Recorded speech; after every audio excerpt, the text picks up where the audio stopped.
literally got back from the West Coast. And you know how that jet lag just hits you? And you're like, what's happening? And so I was up all night, and then I finally fell asleep. I'm so sorry. Just didn't work out this morning, so I apologize for keeping you waiting on me. At this time, I'd like to call to order the Franklin County Board of Commissioners General Session. Today is April 25th, 2023. We'll begin with the Pledge of Allegiance led by Commissioner Crawley.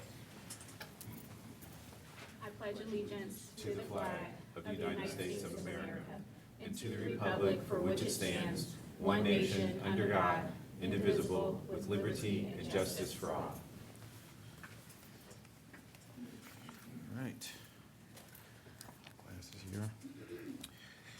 All right, as a reminder, this is a public meeting and is being recorded. Please ensure that your line is muted. For those of you calling in, thank you so much for your cooperation. We've been highlighting each week in April is that it is National County Government Month. And this week, we're particularly excited to be releasing our annual State of the County report, which will be released tomorrow. So please keep an eye out for the report on social media and on our website. Last week was also National County Health Day, and we're proud to have been named one of the healthiest employers in Ohio for our size in 2022. To have received a gold level award from the Healthy Business Council of Ohio, and also to have received an honorable mention for mental health in the workplace from Johns Hopkins University and the LUVU project, Love You Project. It's something that we take very seriously because we know that our great team of people is one of Franklin County's best assets. Last week was also the 53rd annual Earth Day. And as I hope you all know, a commitment to good stewardship of our natural resources. Environmental sustainability and civic engagement is one of our core principles of good governance here in Franklin County. The official theme of this year's Earth Day and Earth Week is Invest in Our Planet. And here to tell us a little more about that and how you can get involved in conservation locally is Jennifer Fish, Director of Franklin Soil and Water Conservation District. Jennifer, please take the podium. Before you do, I don't want to gloss over, before Jennifer goes, I don't want to gloss over this Healthy County discussion. And it is really important for us, not only for employees to be encouraged to live a healthy life and access to resources that are preventive and encouraging in mental health, but it's helpful because that allows us to project that onto our residents. And, you know, I know that our Thrive Franklin County program, I have had the pleasure of working, as you, at City Council. Hi, how you doing, council member or former council member? Good to see you. You just caught my eye, I'm sorry. So just, in the middle of my thought there. I say that because I worked at the city, I was at city council, worked at the state legislature with my colleague over here, and I had the county. And I can tell you, we do it better than everybody. Oh, yes. But it ain't even close. It's not even close. And that's important because even now we're in a competitive market for employees. And that element is what separates us. We might not be able to pay what the private sector pays. We might not be able to even pay what the city pays. But when you couple a healthy lifestyle in and encouraging that, it's something that's valuable. And I'm really glad that we've been recognized as such because we really take it seriously and work hard for it. So I want to recognize our administrator, Ken Wilson, for that. He's really been dedicated and committed to it on a level that I've just not seen at any of the other government entities that I've worked at. So this is a good recognition and something that you should take personally and be proud of. Absolutely. Yep. All right, Jennifer, the floor is yours. Thank you. Jennifer Fish, Director with Franklin Soil and Water Conservation District. And I will definitely attest to the fact that the Franklin County benefits are awesome. It does help retain staff. Our staff definitely uses all the services, so. Great. And then I will segue to a healthy planet. So our health is also dependent on the landscape around us. Franklin Soil and Water is the hub of natural resource conservation in Franklin County. We provide technical assistance, education programs, natural resource information, all targeted to work with educators, residents, businesses, nonprofits, and local governments to keep our communities sustainable and our water clean. Thank you, Commissioners, for giving me the time today to be able to recognize that last Saturday was Earth Day, this Friday is Arbor Day, and this April is Ohio Native Plant Month. With the County Commissioner support, Franklin Stormwater is actively promoting and supporting native plants with 20,000 plants distributed at this year's tree seedling sale. Additionally, our Community Backyards program just opened up, and through this program, residents can take an online course and quiz or attend an in-person workshop and receive a $50 rebate for native plants or qualify for a $250 cost share for a rain garden. This is important because bird populations in North America have dropped by 30% since 1970, and insect populations are reducing at about 2% a year globally as a result of habitat loss and pesticide use. Now these already stressed out populations are facing hotter and more extreme weather, just like we are. We depend on these species for the pollination of our crops and distribution of seeds and so much more. In Central Ohio, the human population is on pace to increase by another 730,000 residents by 2050, bringing on more development, habitat loss, stormwater runoff, and flooding to our communities. Climate change is already bringing warmer weather, more extreme weather events resulting in more heat waves, floods, and property damage. Native plants are very important to the sustainability of our animal and human populations. This is because native plants are the best plants for supporting insects, and those insects support our songbirds. Native plants also improve soil and water quality. Just like Ohio plants have evolved alongside the caterpillars and the bugs and the pollinators above ground, they have built relationships with fungi, bacteria, and critters in the soil too. These subterranean interactions between plant roots and other living things in the soil provide many benefits, including absorbing carbon and pollution and increasing the water retention capacity of soils. The deep roots of native plants also plunge deep into the soil, improving infiltration of water. Large native plantings can reduce standing water and even reduce flooding. Increasing the native tree canopies in urban areas can mitigate warmer summer weather. As you enjoy your spring weather, I encourage you to look around your landscape and think about the opportunities of planting more native plants and trees. For more information, you can visit communitybackyards.org or franklin.swcd.org.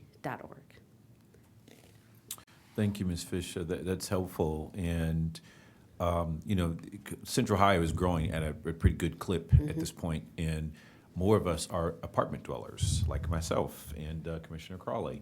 And so maybe give us some tips for those of us who live in apartments, how we can, we can't plant trees, we can't do rain gardens and things like that, but what are some things that we can do as apartment dwellers that might also contribute to a better earth?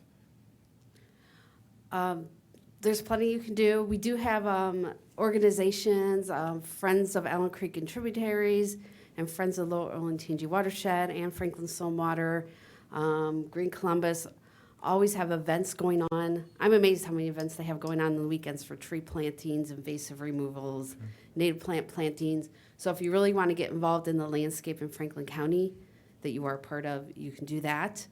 I also think we need to do a better job at talking to our landlords and talking to our homeowners associations, whether if you live in a condo, and ask them to use native plants in their landscaping. Ask them to plant more trees. So I think just having those conversations in the landscape that you're in is important. Yeah, I think that's really good advice, Commissioner Carley. I feel like with all the developers that we interact with, maybe that's something that we can push, out there to encourage native plants and other environmental friendly landscapes. I know many of them work to provide as low maintenance resources as possible in their development projects, but maybe that's something that, Dr. Schimmer, maybe that's something as we're working with some of the developers, that's something that we can encourage. You know, we don't have to force it, but it's something that we should definitely be talking about and encouraging. And we're doing some research on our end this year, so to figure out how we can better message it to exactly that audience, so that they see that as an opportunity. Sure.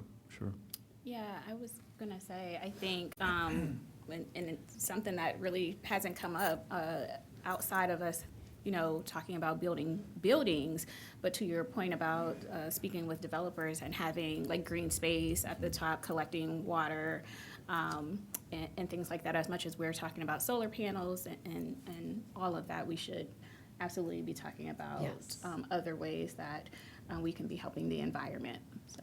I could not agree more. And I'll say, Commissioner Crowley, I'd even be open, Director Schimmer, to using some of the magnet funds as we work with developers to help offset maybe those costs or direct the funds towards that type of landscape management. You know, I'm not saying you have to do that. I'm only saying it's worthy of a conversation as we're interacting with them about funding and different opportunities. So, and I love Commissioner Crowley's ideas. I mean, if we could, you know, even those green roofs and different things that really can be done in a way that helps us sustain the environment better. I mean, if we can encourage it, I think it's valuable. So, thanks. Thank you. Thank you. All right, moving on with this agenda. Thanks so much, Ms. Fish, for being here.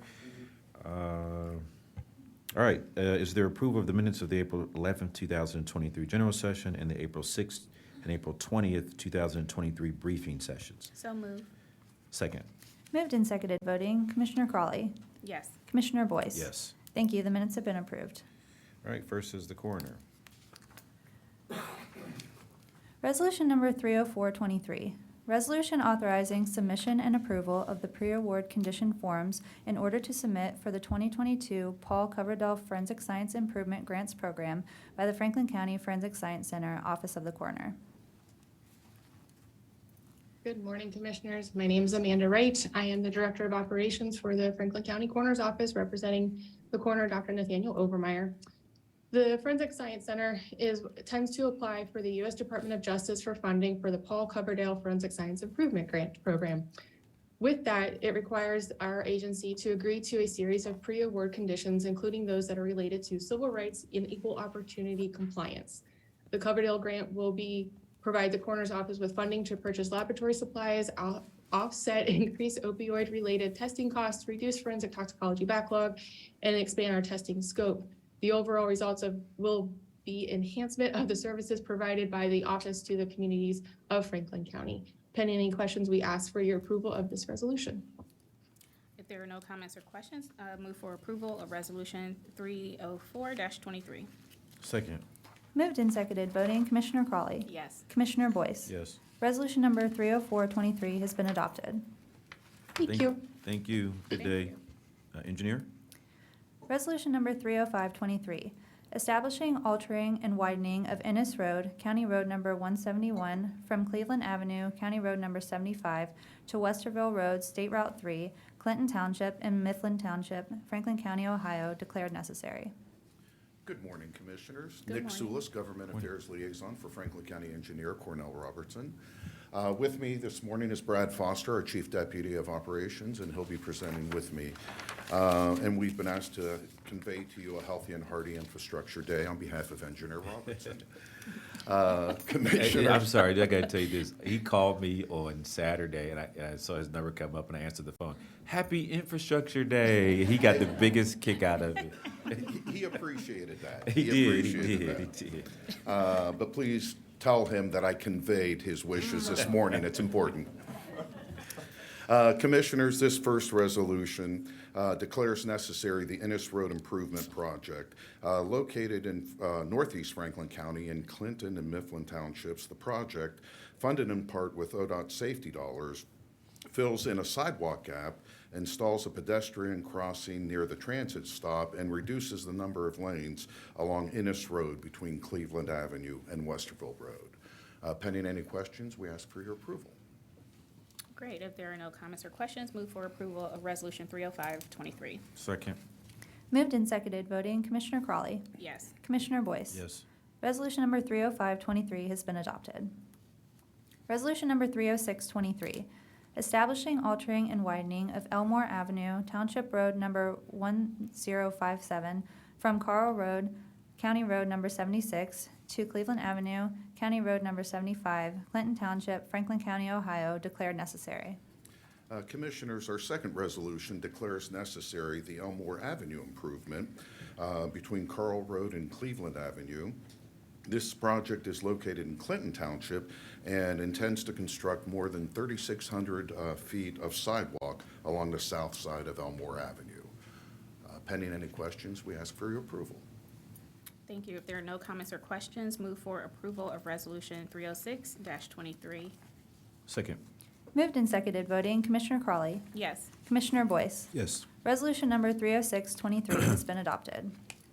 Resolution, I'm sorry. We have a Oh, public hearing. okay, we do. Is that me reading that? Okay. We have a public hearing for Resolution 307-23. Can the clerk please read the public hearing? Establishing, altering, and widening of the Causegray Road and Foust Ditch Drainage Improvement Project, Washington Township, Franklin County, Ohio, viewed, engineered to file plans as necessary. Okay, at this time, I'd like to open the public hearing for this resolution. Is there anyone here who'd like to speak at this public hearing? Okay, seeing that there are none, I would like to close the public hearing and have the clerk read the resolution into the record. Resolution number 30723, establishing, altering, and widening of the Causegray Road and Foust Ditch Drainage Improvement Project, Washington Township, Franklin County, Ohio, viewed, engineered to file plans as necessary. Commissioners, on March 21 of this year, this board adopted a resolution declaring necessary the Causegray Road and Foust Ditch Drainage Improvement Project. On April 11th, the viewing was conducted. This resolution would authorize the engineer to prepare plans as necessary for the construction of this project and represents the second step in the legislative process. This project is funded in part with OPWC dollars and seeks to improve drainage along Causegray Road, south of Rings Road, and along Foust Ditch, just north of Hayden Run Road. Pending any questions, we ask for your approval. Thank you. If there are no comments or questions, I move for approval of Resolution 307-23. Second. Moved and seconded, voting Commissioner Crawley, Yes. Commissioner Boyce. Yes. Resolution number 30723 has been adopted. Resolution number 30823, plans approved for the rehabilitation of the structure on Reese Road over Big Walnut Creek, FRA-CR 131-0.23, Hamilton Township, Franklin County, Ohio. Commissioners, this resolution authorizes plan approval for the Reese Road over Big Walnut Creek Improvement Project. It's located in southeast Franklin County in Hamilton Township, and it will rehabilitate the existing bridge and is funded almost entirely by County Engineer Association of Ohio local bridge program grants. The construction is scheduled for the spring of 2024. Pending any questions, we ask for your approval. If there are no comments or questions, move for approval of Resolution 308-23. Second. Moved and seconded, voting Commissioner Crawley, Yes. Commissioner Boyce. Yes. Resolution number 30823 has been adopted. Thank you, Commissioner. Thank you. Resolution number 30923, resolution authorizing a contract with American Structure Point Incorporated Consultants to provide construction administration and inspection services for the Roar Road at London Groveport Road, State Route 317 Roundabout Project, Madison Township, Franklin County, Ohio, in the amount of $189,168. Good morning, Commissioners. Brad Foster, Chief Deputy Operations Engineer for Engineer Cornell Robertson. This resolution seeks approval to enter into professional services contract with American Structure Point Consulting Engineers, appointed to assist the Franklin County Engineer by providing construction inspection services. American Structure Point will assist with the upcoming Roar Road at State Route 317 Roundabout Improvement project located in southeast Franklin County and Madison Township. The construction project is a collaborative project between the Ohio Department of Transportation and the Franklin County Engineers Office. American Structure Point was chosen via a qualifications-based selection process and is a local firm. Pending any questions, I ask for your approval. There are no comments or questions. I move for approval of Resolution 309-23. Second. Moved and seconded voting, Commissioner Crawley. Yes. Commissioner Boyce. Yes. Resolution number 30923 has been adopted. Resolution number 31023, resolution authorizing a contract with Affiliated Resource Group Incorporated Consultants to provide expert knowledge and services to support multiple information system initiatives in the amount of $69,825. This next resolution seeks approval to enter into a professional services contract with Affiliated Resources Group for IT services. Affiliated provides technical assistance with our network infrastructure and security system. Affiliated is a SBE certified local firm. Pending any questions, I ask for your approval. If there are no comments or questions, move for approval of Resolution 310-23. Second. Moved and seconded voting, Commissioner Crawley. Yes. Commissioner Boyce. Yes. Resolution number 31023 has been adopted. Resolution number 31123, resolution granting approval to declare equipment obsolete and no longer needed for Franklin County use and authorizing sale of said equipment. Commissioners, this next resolution seeks authorization to declare equipment obsolete and authorizes the sale for or proper disposal of the identified equipment.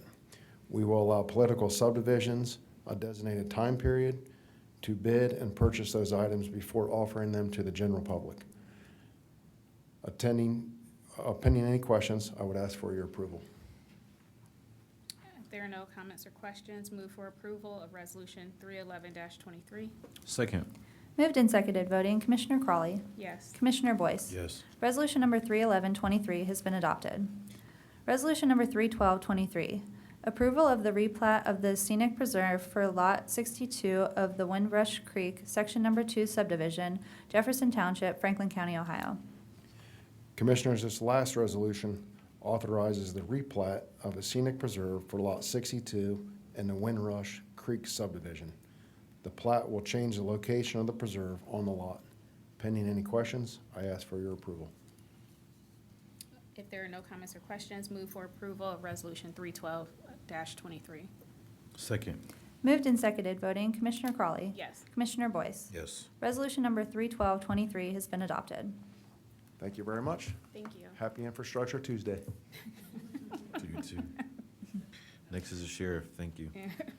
Resolution number 31323, resolution authorizing a contract with Staccato 2011 LLC for the supply and delivery of firearms and accessories in the amount of $88,695.36. Good morning, Commissioners and County Administration. Albert Smith, Assistant Finance Director for the Sheriff's Office. Our first resolution approves a one-time purchase with Staccato 2011 to supply 9mm handguns, accessories, and additional magazines. Staccato firearm was chosen due to comfort, caliber, function, and capability. The contract was competitively bid through county purchasing. Pending any questions, I ask for approval of this resolution. If there are no comments or questions, move for approval of Resolution 313-23. Second. Moved and seconded voting, Commissioner Crawley. Yes. Commissioner Boyce. Yes. Resolution number 31323 has been adopted. Resolution number 31423, resolution authorizing a contract to Swan Super Cleaners Incorporated, doing business as Swan Cleaners for sheriff's uniform and garment cleaning services in the amount of $141,360.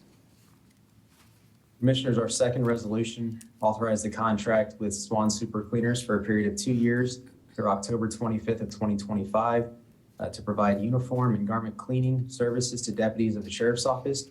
The service was competitively bid through county purchasing, where Swan Super Cleaners was determined to be the lowest and best bidder. The contract will also save the county $19,320 per year of the previous contract. Pending any questions, I ask for your approval of this resolution. If there are no comments or questions, move for approval of Resolution 314-23. Second. Moved and seconded voting, Commissioner Crawley. Yes. Commissioner Boyce. Yes. Resolution number 31423 has been adopted. Resolution number 31523, Resolution authorizing an agreement with LexisNexis Risk Solutions for Accurate Virtual Crime Center software in the amount of $36,986. Commissioners, our next resolution will authorize an agreement with LexisNexis Risk Solutions for Accurate Virtual Crime Center software. This software will give us access to nationwide crime data to detect patterns, predict upcoming events, and deploy resources efficiently. The term of the agreement is from May 1st of this year through April 30th of 2024. Pending any questions, I ask for approval of this resolution. There are no comments or questions. Move for approval of Resolution 315-23. Second. Moved and seconded, voting Commissioner Crawley. Yes. Commissioner Boyce. Yes. Resolution number 315-23 has been adopted. Resolution number 316-23. Resolution authorizing an agreement with Vanguard Blue LCC to provide a real-time, secure streaming video feed for the Franklin County Sheriff's Office Unmanned Aircraft System Unit in the amount of $7,500. Commissioners, our fourth resolution will authorize an agreement with Vanguard Blue. This software will allow our office to provide real-time, low latency, and secure streaming video feed for the Franklin County Sheriff's Office Unmanned Aircraft System Unit. The term of this agreement will be from May 1st of this year through April 30th of 2024. Pending any questions, I ask for your approval of this resolution. If there are no comments or questions, move for approval of Resolution 316-23. Second. Moved and seconded, voting Commissioner Crawley. Yes. Commissioner Boyce. Yes. Resolution number 316-23 has been adopted. Resolution number 317-23. Resolution authorizing a maintenance agreement with Sadler Niekamp Financial Services Incorporated, doing business as ProAware for Franklin County Sheriff's Office Integrated Civil Processing and Real Estate Software System in the amount of $210,500. Commissioners, our last resolution will approve a 5-year software maintenance agreement for our civil processing and real estate software system, which originally was purchased in 2012. The agreement will cover break fixes and software upgrades for the life of the agreement. The $210,500 will be paid in annual installments over the next 5 years. Pending any questions, I ask for approval of this resolution. There are no comments or questions. Move for approval of Resolution 317-23. Second. Moved and seconded, voting Commissioner Crawley. Yes. Commissioner Boyce. Yes. Resolution number 317-23 has been adopted. Thank you, Commissioners. Thank you. Thank you. Next is Office of Aging. Resolution number 318-23. Resolution authorizing a grant agreement with Upper Arlington Commission on Aging to provide services and programming that will facilitate and enhance the neighborhood and built environment for seniors in Franklin County in the amount of $10,000. Good morning, Commissioners and County Administration. Shonda Wingo, Director for the Franklin County Office on Aging. Both of our resolutions this morning are grants, and they're both bittersweet. As Nancy Mail, who has been our grants coordinator for 24 years, is retiring at the end of the month. And the thing about these grants is that Nancy has worked with our grant partners for the last 24 years to develop projects that specifically enhance the livelihood of our seniors. And so these are her legacy projects. She is in the audience, but I wanted to give her her flowers today and let the world know that Nancy worked with each one of these grant partners to develop these projects. Wonderful.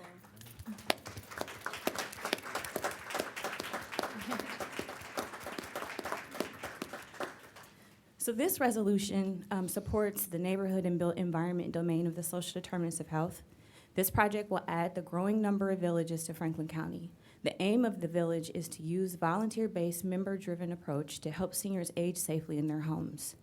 The UA Village members will actively engage in educational and social activities and programming that will foster a great sense of community and well-being. The UA Village is a pilot project that will use Senior Options grant funding to assist seniors that are financially unable to afford the annual membership dues of the UA Village. This project will be in effect from April 1st through December 31st in the amount of $10,000. This resolution supports goal number 7 of the Rise Together Blueprint. Pending any questions, we seek approval of this resolution. If there are no comments or questions, move for approval of Resolution 318-23. Moved and seconded voting, Commissioner Crawley. Yes. Commissioner Boyce. Yes. Commissioner O'Grady. Yes. Resolution number 31823 has been adopted. Resolution number 31923. Resolution authorizing COVID-19 recovery grants with African American Alzheimer's and Wellness Association, Central Community House, and National Center for Urban Solutions Tech to address health and digital inequity among vulnerable seniors in Franklin County in the amount of $430,000. Thank you. This resolution supports the education and social and community context of the domains of the social determinants of health. The first project, the African American Alzheimer's and Wellness Association project, will use time-tested community navigator model to deliver culturally sensitive care and support to minority dyads for both patients and their caregivers impacted by the dementia diagnosis. The Central Community House and National Center for Urban Solutions Tech aim to address digital inequities and technology skills and experiences that seniors face. Classes and tech cafes specifically geared to seniors will be the primary mode to help seniors master the tech world at their pace. These projects aim to help seniors mitigate social isolation, actively navigate the digital universe, and engage in telehealth visits, telebanking, virtual meetings, e-grocery shopping, etc. The Central Community House Intergenerational Tech Project is a collaborative effort with the St. Stephen's Community House. This project intentionally targets teens from the Linden and Near East neighborhoods, offering them and their senior buddies an opportunity to learn from each other. An added outcome of this initiative could be lowering teen crime rates in these neighborhoods. This project would be in effect from April 1st through December 31st. All of these projects for a total amount of $430,000. This resolution supports goal number 3 and number 9 of the Rise Together Blueprint. Pending any questions, we seek approval of this resolution. Thank you. If there are no comments or questions, move for approval of Resolution 31923. Second. Moved and seconded voting, Commissioner Crawley. Yes. Commissioner Boyce. Yes. Commissioner O'Grady. Yes. Resolution number 31923 has been adopted. Thank you. Thanks, Shonda. To community partnerships. Resolution number 32023. Resolution authorizing a one-year grant agreement with the Greater Columbus Arts Council in support of Franklin County artists, arts organizations, and cultural facilities, and to assist with the Public Art Master Plan for Columbus and Franklin County in the amount of $4,250,000. I already got mine. Okay, before you got here, I just took it. I helped myself. So, Morning, how are you this Good morning? morning. I'm well, President O'Grady. Thank good you. to Good see you, morning, Curtis. Commissioners, County Administration. Curtis Brown, Community Partnerships Administrator. This resolution will be authorizing a grant to the Greater Columbus Arts Council in the amount of $4,250,000. $4 million will be used to provide funding for nonprofit arts organizations across Franklin County and individual artist grants that support operating costs, project support, Thrive, and funds for artist grants. In addition, the Greater Columbus Arts Council will use $250,000 on consulting services for a public art master plan for Columbus and Franklin County. Joining us this morning is Tom Katzenmeyer, President and CEO of the Greater Columbus Arts Council. Tom will discuss the programming, the public art master plan, and will be happy to answer any questions. Good morning. Good morning.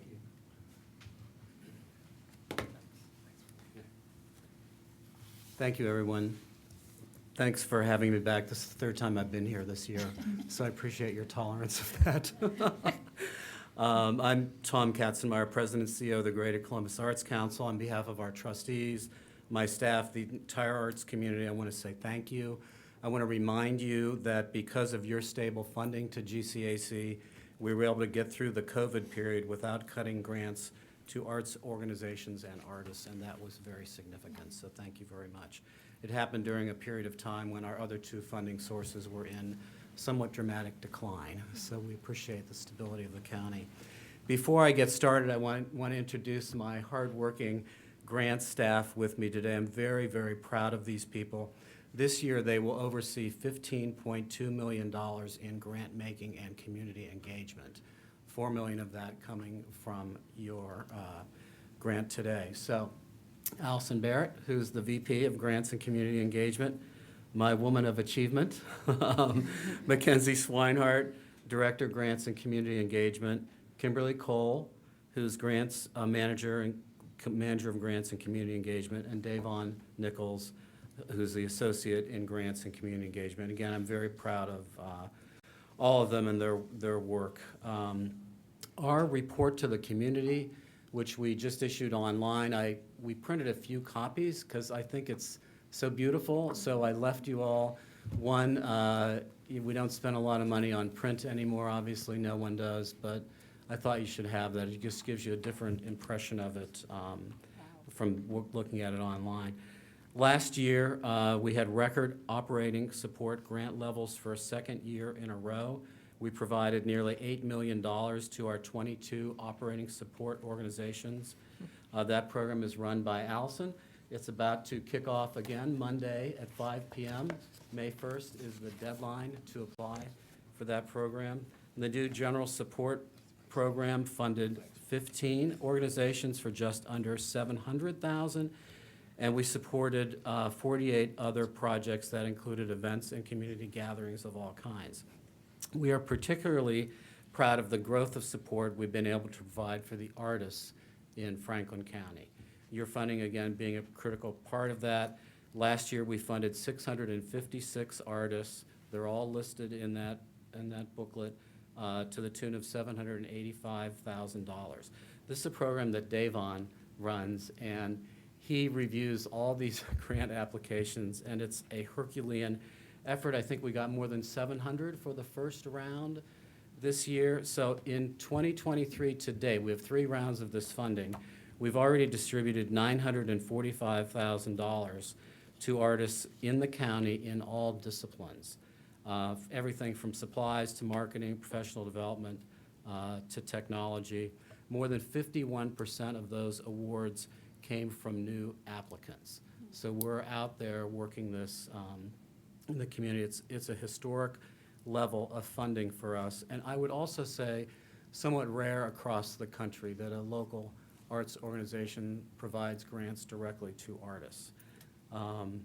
We also do a lot of resource work. Davon does this, the whole team does this for artists. YouTube workshops. We have a new Navigator program, which Mackenzie oversees. We have 18 artists that we pay a stipend of $2,500 that represent us in the community. It's a incredibly richly diverse group of people. We've trained them in all of our programs. They're out in the community representing us. They're featured on our landing page on our website right now, so I would urge you to check that out. They speak 8 languages and represent all artistic disciplines. We also just awarded 36 project support grants. That program is run by Kimberly Cole there, 14 of which were first-time applicants. So again, we're out there trying to get ourselves in front of new audiences. We did so much more last year that I'm particularly proud of. The award-winning Art Activism Action Book, which we produced with Warhol on Wall Street. Commissioner Crawley has taken that overseas with her and has it on her desk, her table in her office. I was very happy to see that when we visited. Our first arts festival after the pandemic last year, and a fresh, vibrant look to the GCAC logo and branding. That's what you're seeing in the annual report there. So the question is, how do we top all that? This is our 50th anniversary. This year, we're going to provide historic levels of financial support to arts organizations, projects, and artists in this community in our 50th year. We're also leading the effort on Columbus and Franklin County's first ever, as Curtis mentioned, comprehensive public art plan. We appreciate your voting in support of the funding for that today. The city is matching that grant. We are having the kickoff meeting actually this afternoon on that project. Curtis was in on the selection of the vendor for that, and he will be representing you with Brittany on that committee as we meet over the course of the next year. So I'll wrap up with 2 things. One, an invitation, and one, a save the date. The Arts Festival is back June 9th, 10th, and 11th on the riverfront. We're having the opening night party at the Junto Hotel on Friday, June 9th. I hope you can join us for that, but we'll be on the river for 3 days, 225-plus artists, food trucks, entertainment on the Rich and Main Street bridges, and of course, a very good Ohio beverage selection will be offered at that, and much, much more. So I hope you can join us. The second thing is to save the date. So November 2nd at the Southern Theater and Westin Hotel, we'll once again celebrate our artists and community with the second Big Arts Night. Commissioner Crawley represented you on stage at that event last year. Commissioner O'Grady and Pam were in the audience. I think you'll agree it was a good time and a big party. We'll be awarding $118,000 that evening, more than half of it coming from our endowments at the Columbus Foundation to artists and arts organizations. So I hope you can mark that date on your calendar. And before I go, once again, I want to say thank you on behalf of my board, my staff. You have 3 great representatives on our board. They serve you very, very well. We just thank you for your investment. I'm happy to take questions. I don't have any May I? questions. Go ahead. Commissioner, did you have something, Commissioner Crowley? You wanna No, go? I just had a comment. I don't have any questions, but I can wait. Go ahead. I have a comment too, so either way. Go ahead. Okay, all right. We all have comments. Okay. Mr. Kassamar, thank you so much for your leadership with the arts. So I was sharing earlier that I spent the weekend with my son, who is a second-year student at Arts Center in Los Angeles, in Pasadena. And he's studying graphic arts. And, to be honest with you, I never thought of him as an artist until this weekend. But it occurred to me, there was a graduating ceremony happening at Arts Center.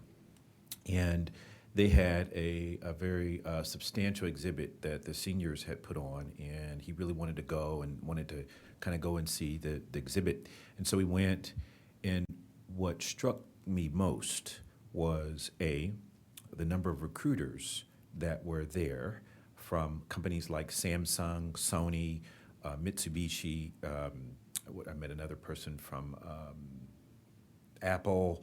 I can go on and on and on and on.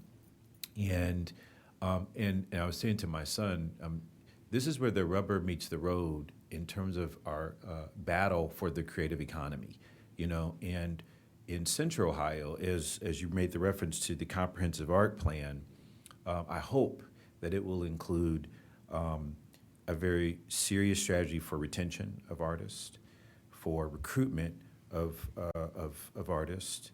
And I say that because I really thought about my son, and I thought, man, I said, are you ever planning on coming back to Ohio? And he said, I don't think so.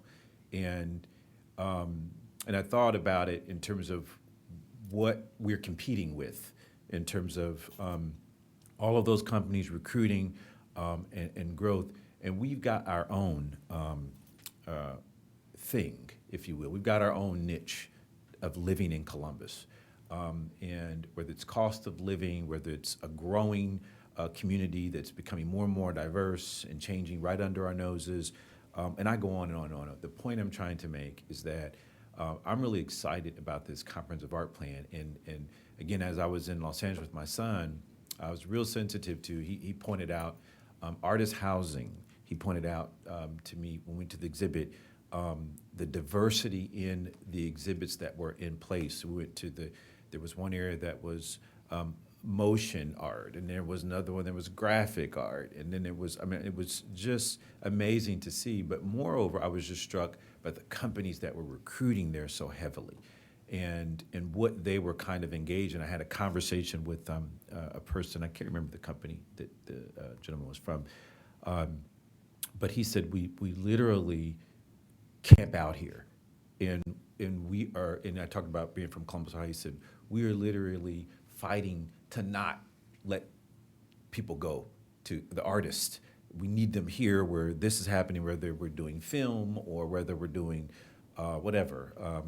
We're making products and different things. And so I say this because given how fast we're growing in Central Ohio and how we're growing, I think this is at the core of our strategy, and that's the creative economy. I really believe that this is, if we undervalue this and overlook this, we will have missed an entire stretch of growth, or a segment of growth for our economy over these next 20 years that we can't go back and undo.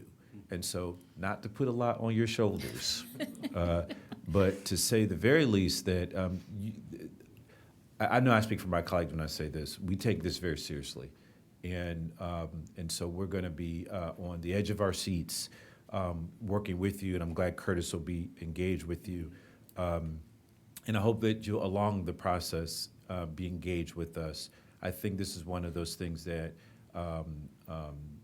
we want to be along the way, also very in tune with it. The report is outstanding, by the way. I mean, one of the best I've seen in really just covering what's going on, whatnot. I'm actually going to take the time to actually sit and read it, and because it's done so well. But you got a big lift ahead of you, and we want to make sure that we're helping to make sure that it comes out in the right way so we can use it to the best of our abilities. Thank you. So let me make a couple observations about that. First of all, I will make it my singular purpose to convince your son to return to Columbus and Franklin County. Because it's a, together, man. right. It's a great place to be an artist. So Davon, with his work, just was able to put $945,000 into artists' hands. And that's just the first round for this year. We have 2 more rounds of that program, deadlines June 1st and September 1st. So 10 years ago, when I started there, that number was $100,000. So we're at $1 million, basically, in the first 4 months of this year. We're thrilled about being able to do that. This public art plan is really going to help guide us, I think. We're going to take our time doing it. We want to do it right. We want to visit from other cities. I hear from Commissioner O'Grady when he travels. He sends me pictures of the art that he takes. I totally get it. We are behind on this. We're at a point of change, at a point of inflection now. The public funding part is stable and fixed, so now we can turn our attention to these other things. Public art is definitely one of them. Facilities is one of them. Artist needs, you referred to that, live work spaces for artists that are affordable. We definitely need that. The artists need our help and support. They go into these tougher neighborhoods. They're the first to arrive and pave the way. Others follow. They get forced out into other neighborhoods. That's happening right now, both in the Short North and in Franklinton. So we need to be very cognizant of that. But we're trying to, the work that we're doing, and again, they're going to be putting $15.2 million out into the community this calendar year. A good portion of that coming from the commissioners here. That's what we're all about. We're going to keep growing that over time. I already have ideas on that. We're going to have to figure out how to pay for public art at some point, too. It will be controversial, I promise you. It always is. We have a giant installation coming, as you know, in late May at Gay and High that is going to completely redefine downtown Columbus, I promise you. Because I've seen what she's done in other cities, and it's going to be astounding. And we're all going to go over there and stand underneath it and look up at it. And it'll be lit at night, and it'll come down in the winter. And we have major benefactor in Jeff Edwards to thank for that work, but that's just the start of it. So I appreciate your support and your comments. Commissioner Crowley.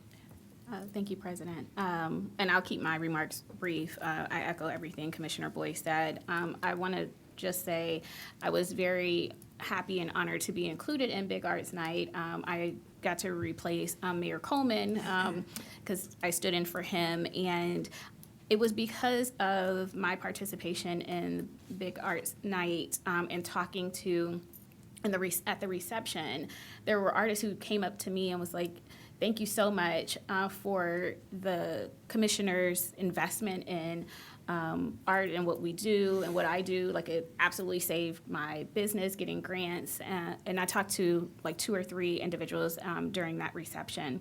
And then we talked about it the other day when you came to my office for a meeting, like getting those handwritten note cards from people to say, you know, I was awarded a grant, I was suffering from depression, and getting this investment turned my business around. I was able to be more creative, and you just don't know the impact.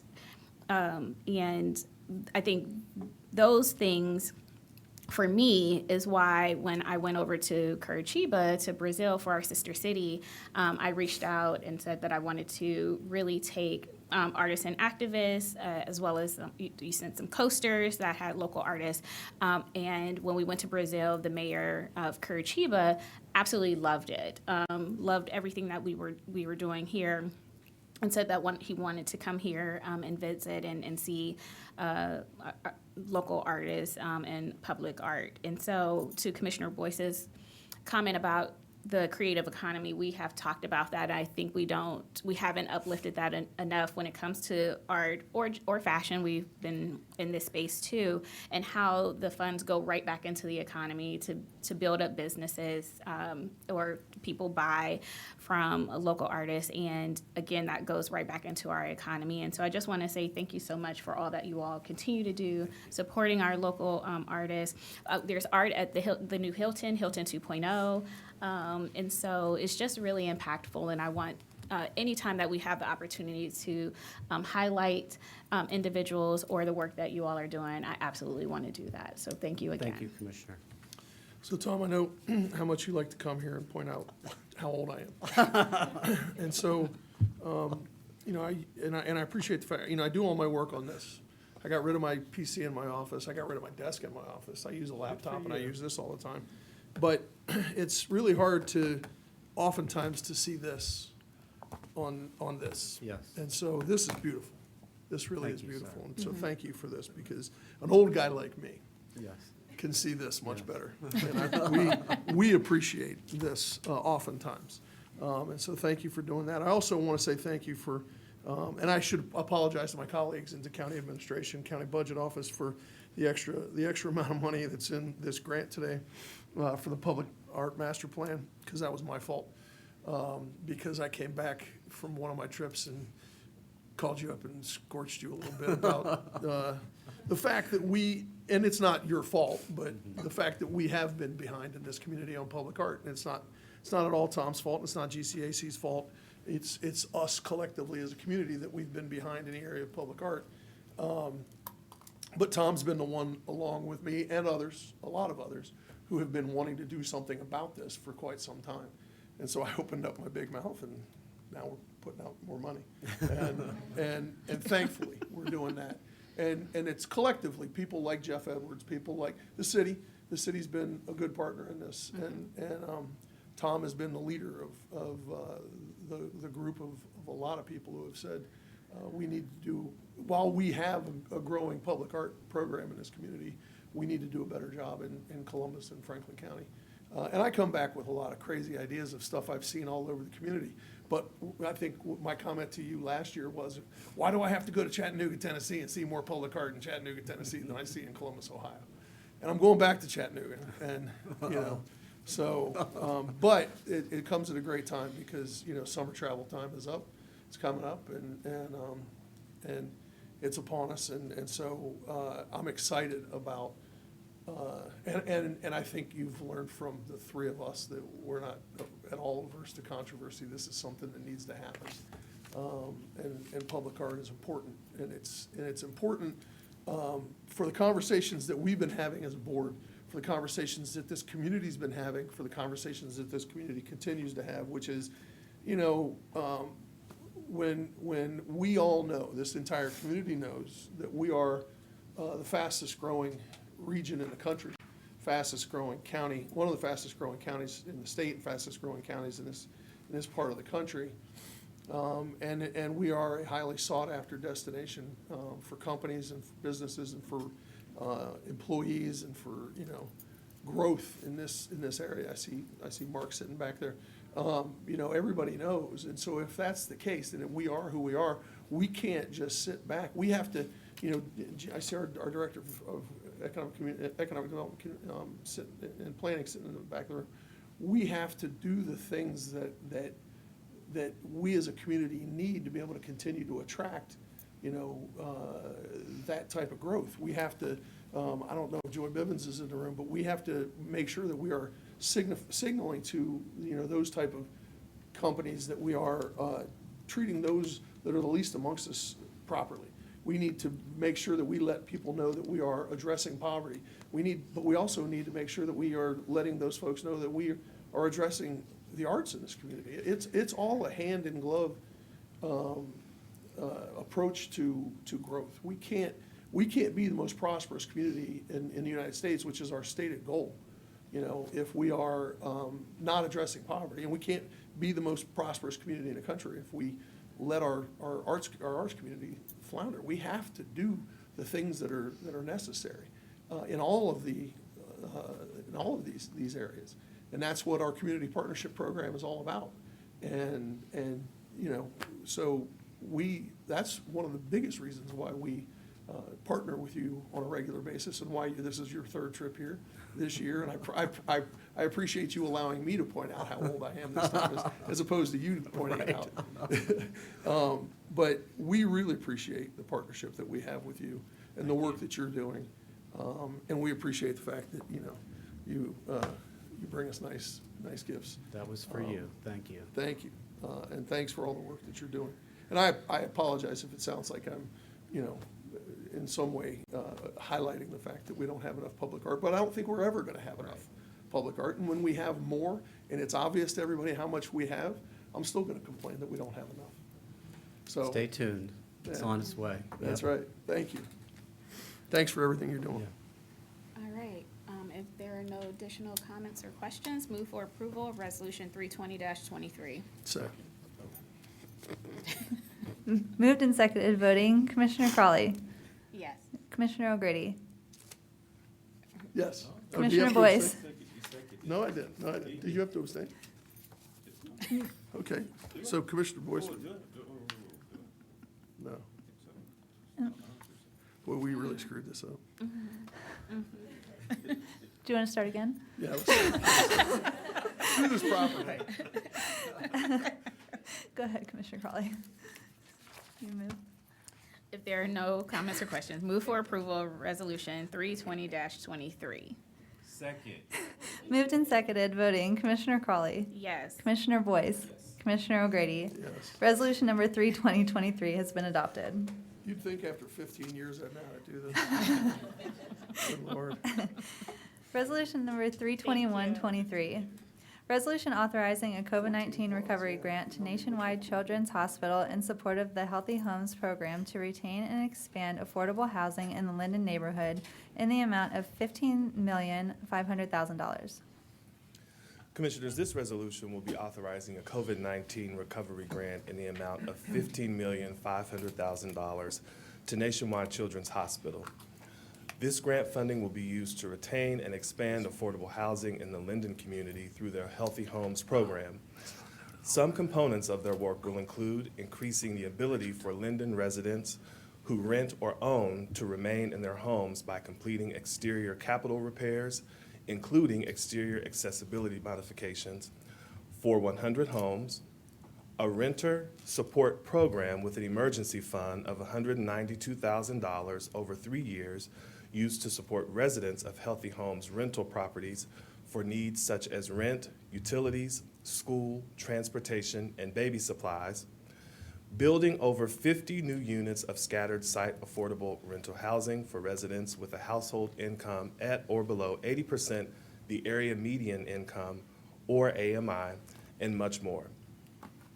Joining us this morning is Nicholas Jones, who is the Vice President for Community Wellness at Nationwide Children's Hospital. Nicholas will discuss the anticipated work and will be happy to answer any questions that you all may have. So I'll turn it over to Nicholas. Thank you. Thank you, Administrator. Thank you, Administrator Brown. Good morning, Commissioners and County Administration.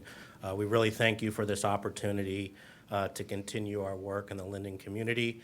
We are excited about being able to be a partner with the community organizations in the Linden community and provide affordable housing opportunities to those who already live in Linden and to those who hope to. So as Administrator Brown mentioned, we do have 3 goals around this investment. One of those is for the Linden residents who currently rent or own to increase their ability to remain in the home safely and affordably. This is very important to us. We want folks to ensure that they're able to make their own decisions about where they live and not have the market make those for them. Secondly, we want to ensure that Residents have expanded availability of affordable rental homes and home ownership. We would do that through the affordable rental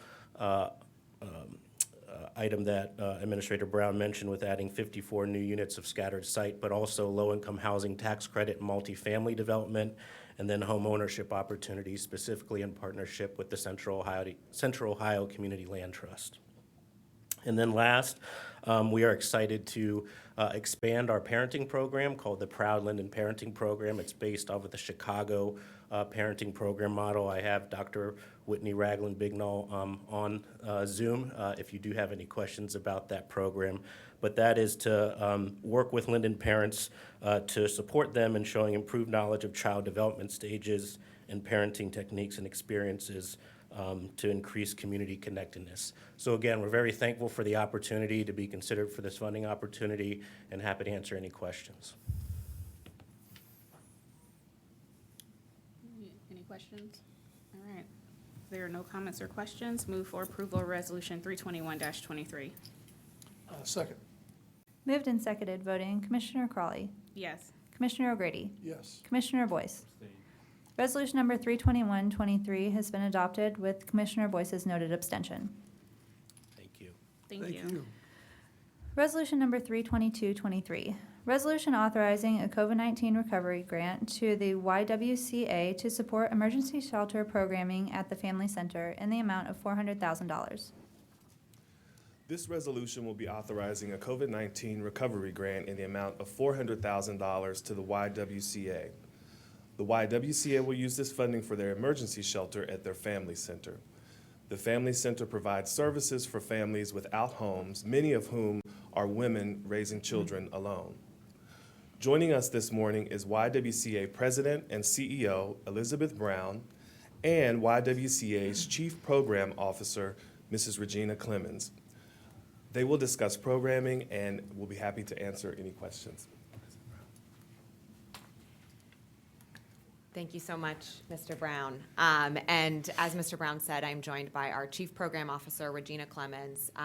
Ms. Clemens oversees all of our housing and education programming, including the Family Center, which is one of our 2 housing programs. Before I launch into a little more about about what you're funding, I do want to acknowledge what Commissioner Boyce said at the start of the meeting about the healthy workplace of the county. And emphasize, you all know this because you work with them every day, but the excellent caliber of the county staff. It is evident to all of us in the community when we work with the county that you offer great benefits and attract and retain great employees because we work with ease with your team, and it is a really excellent experience of professionalism for all of us, which matters. So I want to thank you for that. The funding that. Sorry Oh, to yes. interrupt. Thank you for pointing that out. We appreciate that. You're welcome. The funding that you're providing today is critically important to our base operations at the Family Center. The Family Center has 50 rooms, individual rooms for families. And every day we are in some level of in-house overflow. So that means when a family comes to us, there are never enough rooms. Often they have to start on a cot or a mat on the floor in one of our neighborhoods, which is a community space but a little bit set aside with dividers to try to provide dignity. And I say the word dignity meaningfully. It's in there in our mission statement. Our goal every single day is to provide dignity to the people that we serve. It is a guiding principle for us in how we deliver those services to our families. Because we have those 50 rooms, we accept families of all shapes and sizes. Whoever was in the household when they were made homeless is who we serve and who can come to us. We serve hundreds of families every year. And I want to emphasize it's poetic that we come following the presentation before us, because the families that we serve are those whom the system has failed, really at the deepest level, where an eviction, persistently low wages, a job loss, or even a flat tire can cause them to end up in our care, in our facility. And our goal when we have those families is to deliver that dignified care, but then help them reach a place of stability, starting with housing. But we also have a workforce coordinator who helps to coordinate any employment opportunities as well. The cost of serving unhoused families only continues to grow in our community. You talk to any shelter provider and you will hear that. So the county's partnership and helping to make these base operating dollars available for our family center in 2023 is hugely important. It matters for the families we serve. Again, it matters in us being able to deliver that dignified care. So thank you so much, and Ms. Clemens and I are here to answer any questions. Thank you. Go ahead. I'll make one comment. You know, we don't take the term dignity lightly, you know, and, you know, in our work and our commitment to addressing poverty and racism, embedded in that is the term dignity. And so, to me, this is an investment that, quite frankly, easily aligns with our core value set. And the work that you all are doing is at the heart of addressing what will be a bigger challenge as we grow. And, you know, I think for those of us who grew up in Central Ohio, it's hard to explain the transformation that Columbus has gone through, even in the last 15 years. But I think it's even going to be harder for us to explain it 15 years from now. And so we are, you know, that saying, as the tide rises, so all boats are lifted. It's really important that that's our mentality, that we're focused on, as the science is, every resident, every day, and that if our partners embrace that same concept and that same value set, then we actually have a chance that 15 years from now, we will have minimized the negative aspects of growth best we can. And so I love the term dignity because that's what we all really want. We all want everything we do, we want to be able to do it with dignity. And I wasn't going to say this, but I'll go ahead and say it. You know, as a child, I've been in those situations where there is chaos and a lot of unknown, a lot of fear and disruption in your life.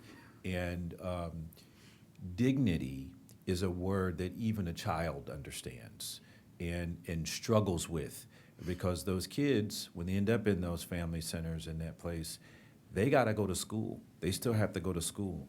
And people know about their situation. And it can be the most mentally devastating and disrupting element that a child can face, and it almost never goes away. It almost never goes away.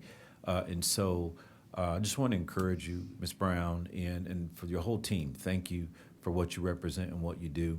I know we've talked about we need to do more.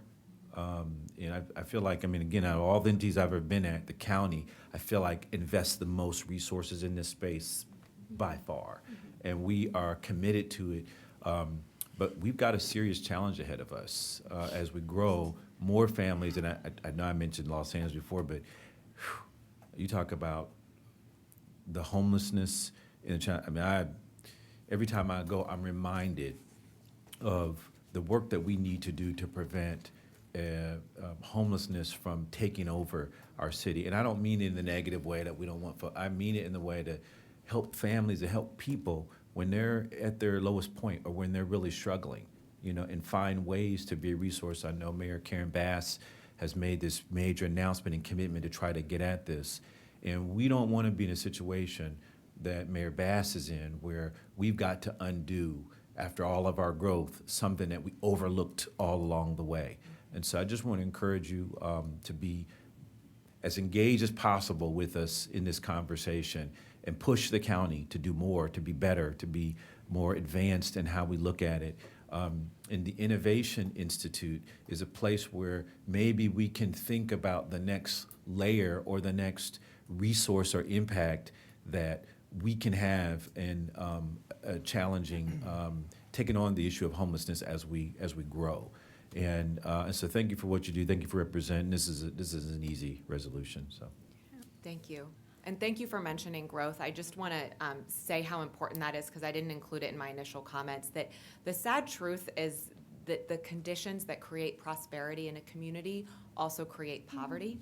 That's the natural way of things. Wealth doesn't trickle down, Mr. Reagan, right? So it requires us to be innovative and intentional about poverty solutions as we prosper. So thank you for raising that.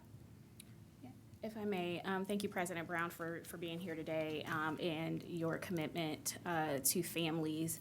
As Commissioner Boyce said, we talk about, we're at a pivotal point in time, and we talk about we don't want to be a San Francisco, we don't want to be in LA, we don't want to be a Sacramento, but I rarely hear, well, who do we want to be? Yeah.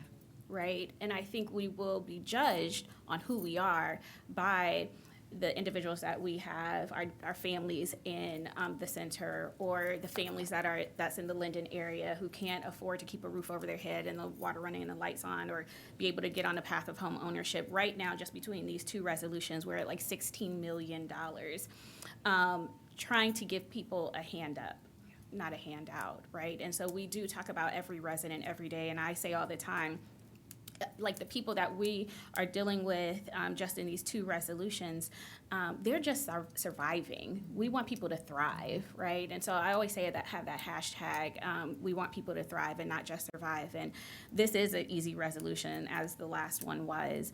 But, we can do more, and we have to figure out what that more looks like and what it can be. But I also think it's important and incumbent upon us to define who we want to be and not have that narrative set for us by other outside entities, whether it's developers or other people coming in. It should be the leaders in this community. It should be our neighbors who should be at the table defining who we would like to be, who we want to be.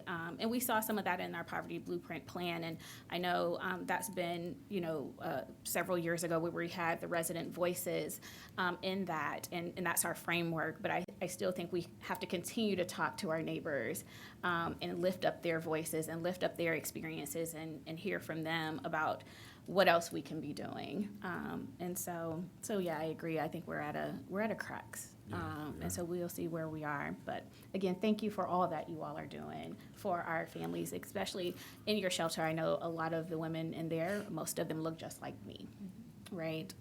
And that's heartbreaking. But I know we can do something about that. It will take a collective effort and building coalitions like we have with the Y. So again, happy to support this resolution, and thank you. President O'Crory. As we talk about growth, I see, a couple of resolutions down the list here. Ken McDonald from the One Columbus is going to be our guest, and Ken, I've talked to Kenny over the years. But, he's the one who, we talked about can't become the most prosperous community in the country, which is our goal if we have poverty numbers that are too high, and so it's been.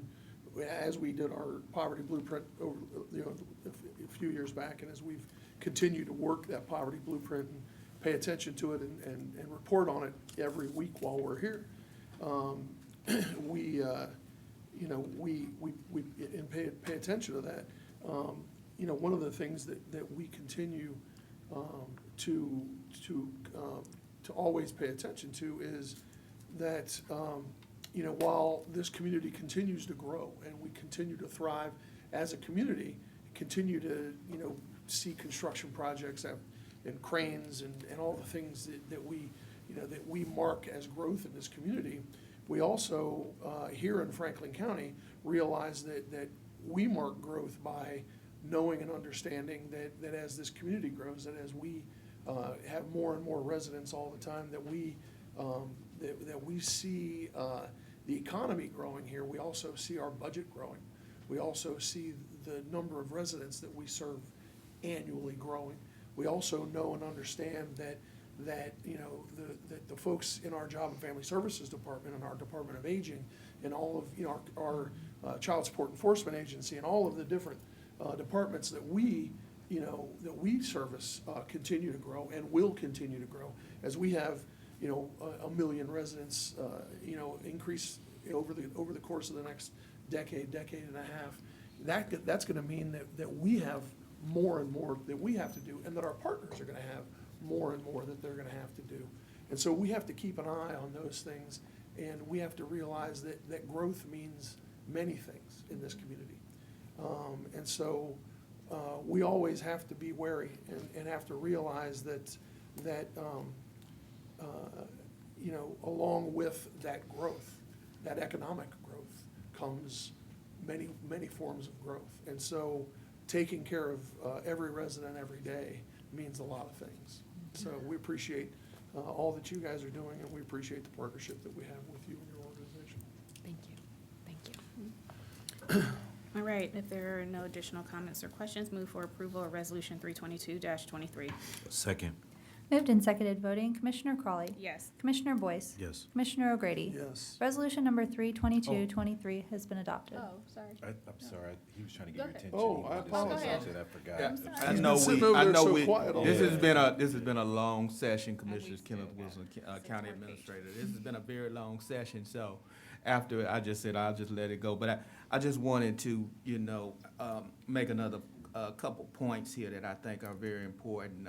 Commissioner Crawley and I yesterday were discussing that in order for us to win going forward, given all of the dynamics that are at play, both economically, in looking at the demographic changes that are constantly happening across our landscape, we're gonna have to be innovative and even more strategic than ever. This board, just over the last year, as you all have stated, allocated more than $50 million for affordable housing to support the unhoused and struggling families to stay in their home. We've been leveraging every dollar we can get in emergency rental assistance funding through ARPA. But we have to think in a more strategic fashion going forward.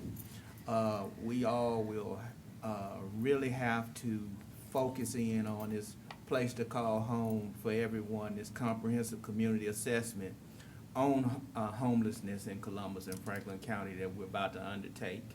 I will be representing you all on the community steering committee that will be made up of both public and private community stakeholders, and also it needs to be broad-based. That's one of the strengths of the Rise Together plan.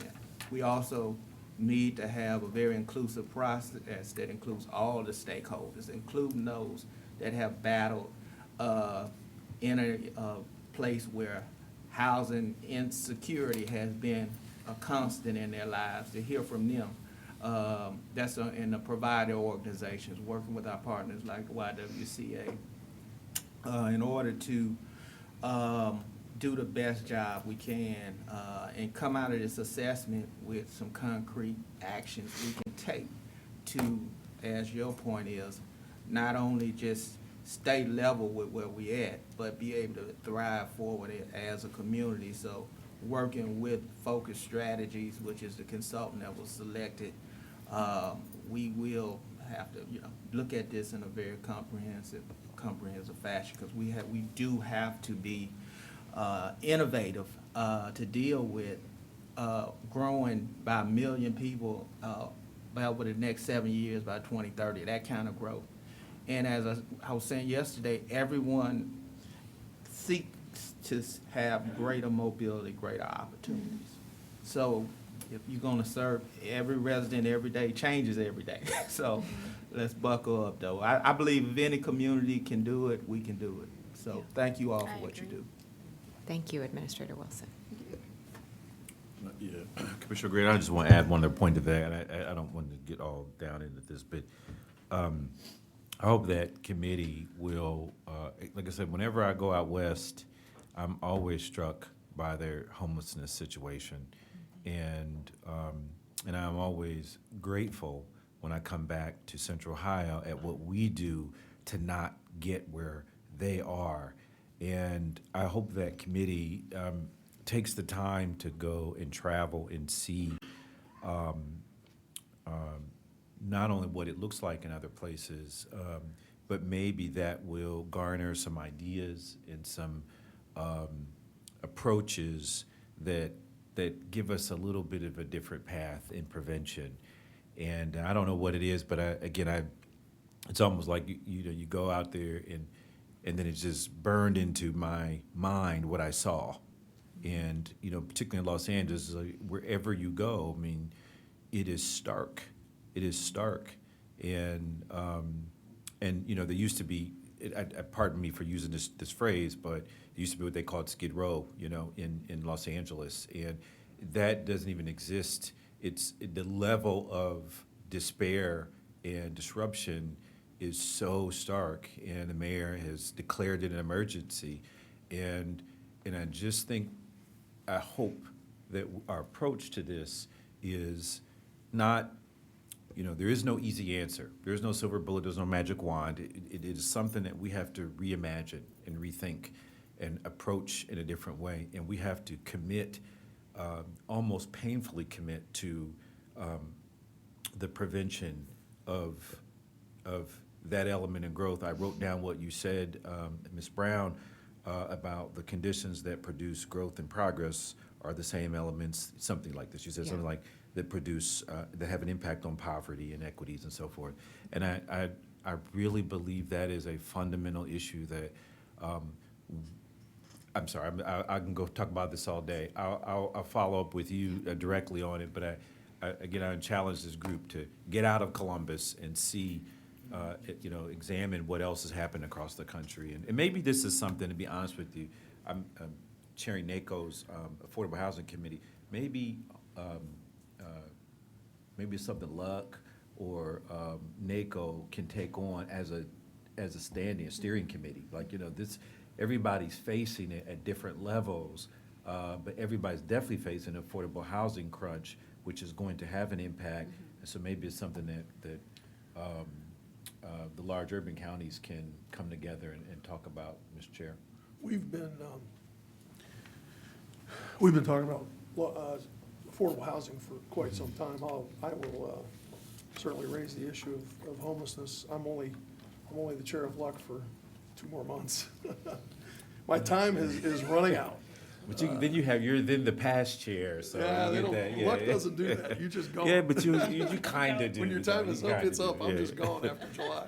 So, but there'll be a new chair, and I know that soon-to-be President McGuire has a couple of people in mind. So, as a matter of fact, I think my staff's in the back of the room. I think we have a meeting coming up here shortly to talk about that and a few other things. So we're gonna have a conference call. So I will raise it for sure.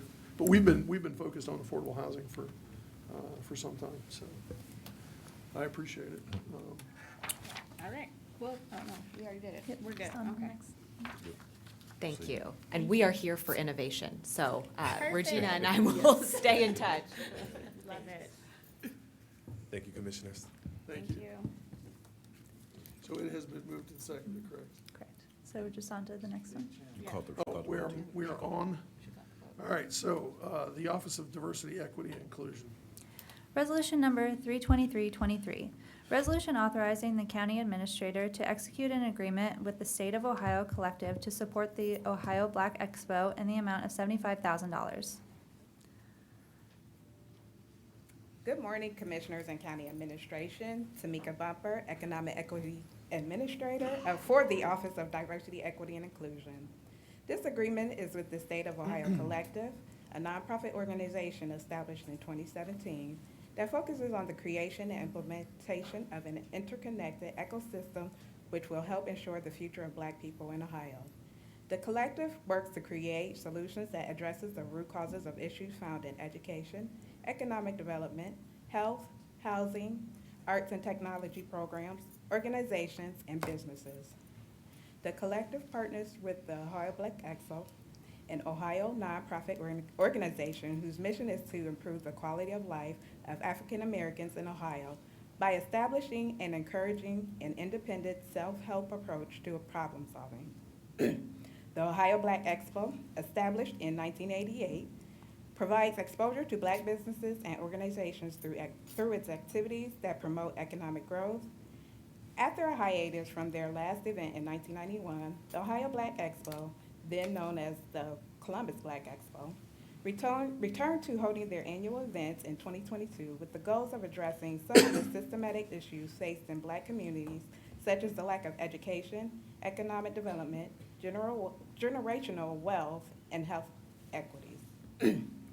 This year, the Ohio Black Expo will be 4 days of events with a primary focus on education, economic development, and health. This contract will support the Ohio Black Expo Riverfront Culture Fest and the convention, which includes the Level Up Small Business Conference, the State of Black Ohio, and the Youth Empowerment Summit. So not only will Black businesses receive exposure from participating in the Expo Culture Fest, but they will also receive training, resources, and networking opportunities through the Level Up Business Small Business Conference. This resolution supports goal number 1 from the Rise Together Blueprint. And joining us, we have Sherry Hamilton, President and CEO of the Black Expo, and Tiffany Edwards, the founder and chief strategy officer of the collective, here to share a few words and to answer any questions that you may have. After their words and pending any questions, we will seek your approval of this resolution.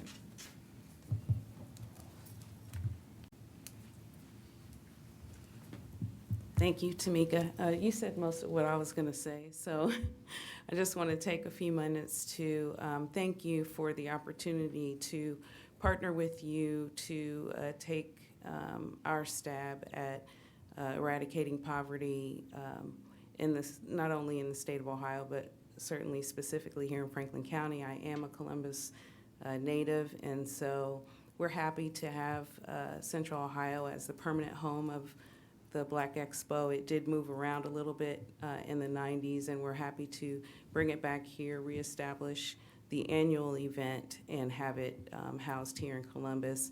I'm finally happy to see Columbus as the place to be in Ohio, which was not the case when I was growing up. So again, thank you for this opportunity, and we're really excited about what we're doing with youth. We didn't have the ability to do a lot for our youth last year during Expo Week, but this year we have an empowerment summit with HBCUs represented there, and employment opportunities and programmatic and resources for them, and just giving them a safe space to celebrate the end of the school year, enjoy themselves, and leave there feeling empowered and ready to make smart decisions this summer, which we know is very important. And then we also have a youth parade, a kickoff parade.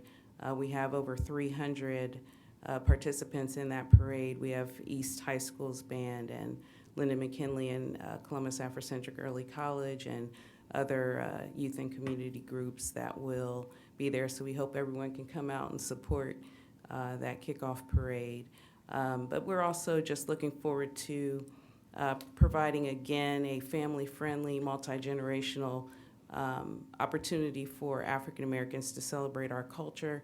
We did that last year very successfully. We had, upon our return, over 10,000 attendees. We had over 100 vendors who reported sales of about $250,000 over those 2 days, which is, we think, is significant. So with your support, we look forward to expanding that. We're allowing more vendors this year and expect more attendees now that more people know that it's coming. And so we expect that number, that economic impact on our business to be even greater. And we've also had vendors that are returning this year in our conversations report to us that they did gain customers, that they grew their customer base coming out of the expo last year. So there are many ways that we impact the economy here, to hopefully just raise the profile of Franklin County as a great place to be with all of the people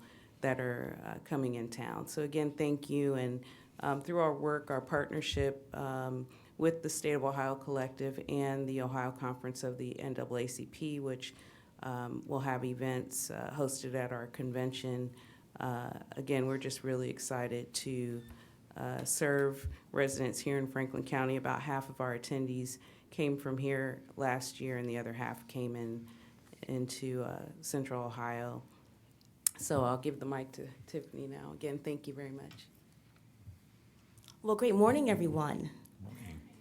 I'm Tiffany Edwards, and I'm the founder of the State of Ohio Collective, which of course is a 501c3 volunteer-led think tank.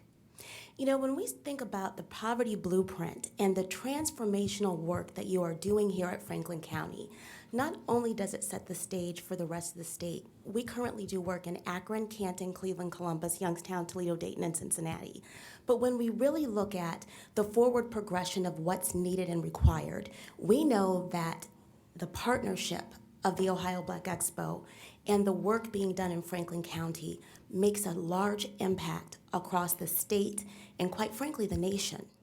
When we think about the economic drivers that this brings into this community, it is something like we haven't seen before, because we estimate 30,000 individuals this year from an economic development driver perspective. But when we think about institutional, structural, and systemic racism, and that being a large part of what you address through your poverty blueprint, we are able to leverage that through our event at the State of Black Ohio.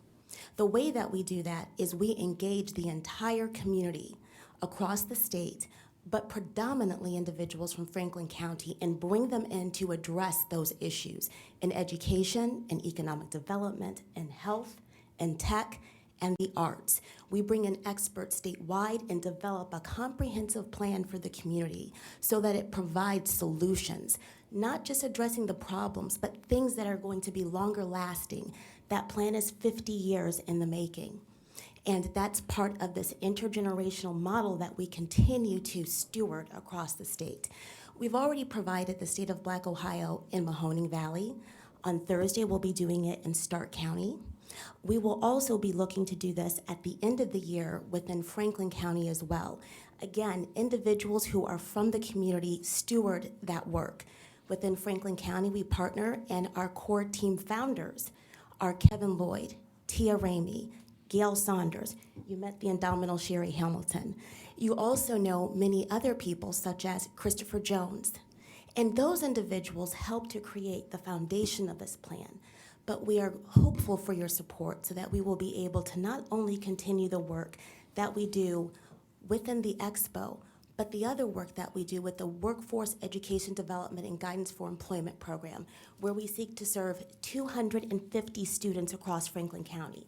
Last year, we served over 200 Franklin County students with the work we did with the Nina Amani Institute and the Collective Institutes with the ID movement as well, Reverend Dr. John Tyus.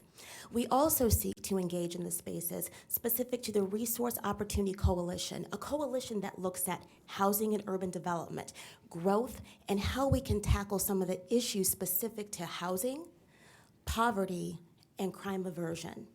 We work with cross-pollination so that we can address other issues specific to what the needs are in our safety measures, so that we work closely with the Columbus Police new recruits and others to ensure that the needs of Franklin County are met. So with that, we are hopeful for your support. We're hopeful for your participation at the event. And we are most hopeful when we think about the brain gain that can be obtained here in Franklin County through these events, through these efforts, and the retention measurements of retaining Black talent and those individuals as we look to build the tech ecosystem here. It's the heart of it all, and again, coming from the birthplace of champions, I'm sure you're familiar with that. I find it fascinating, all of the endeavors, and as a Leadership 22 graduate, all the things that continue to happen here in Columbus. So we thank you. Do you know how many times in my life I've heard that statement about the birthplace of champions? Oh my gosh, I hear it at least once a day. So.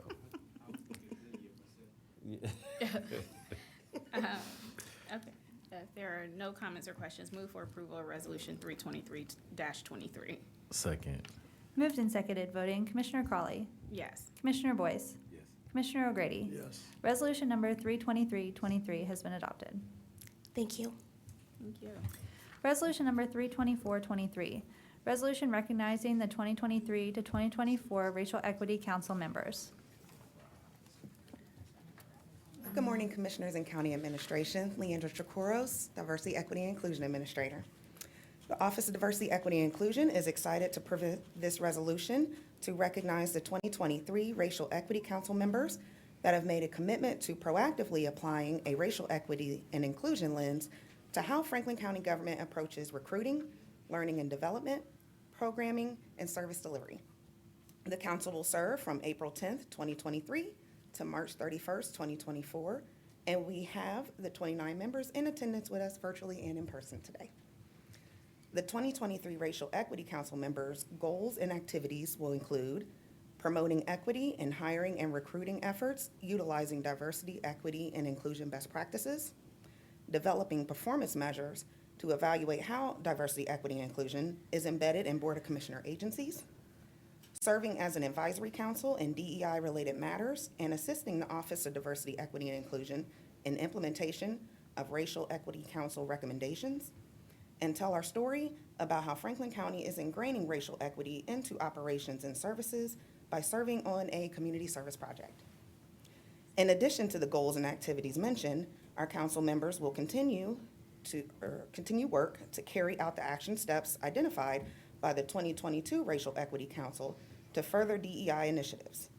This year, the council is comprised of Racial Equity Council alumni and new members, which will assist with continued engagement with alumni and provide support to our new members as they grow to become DEI champions.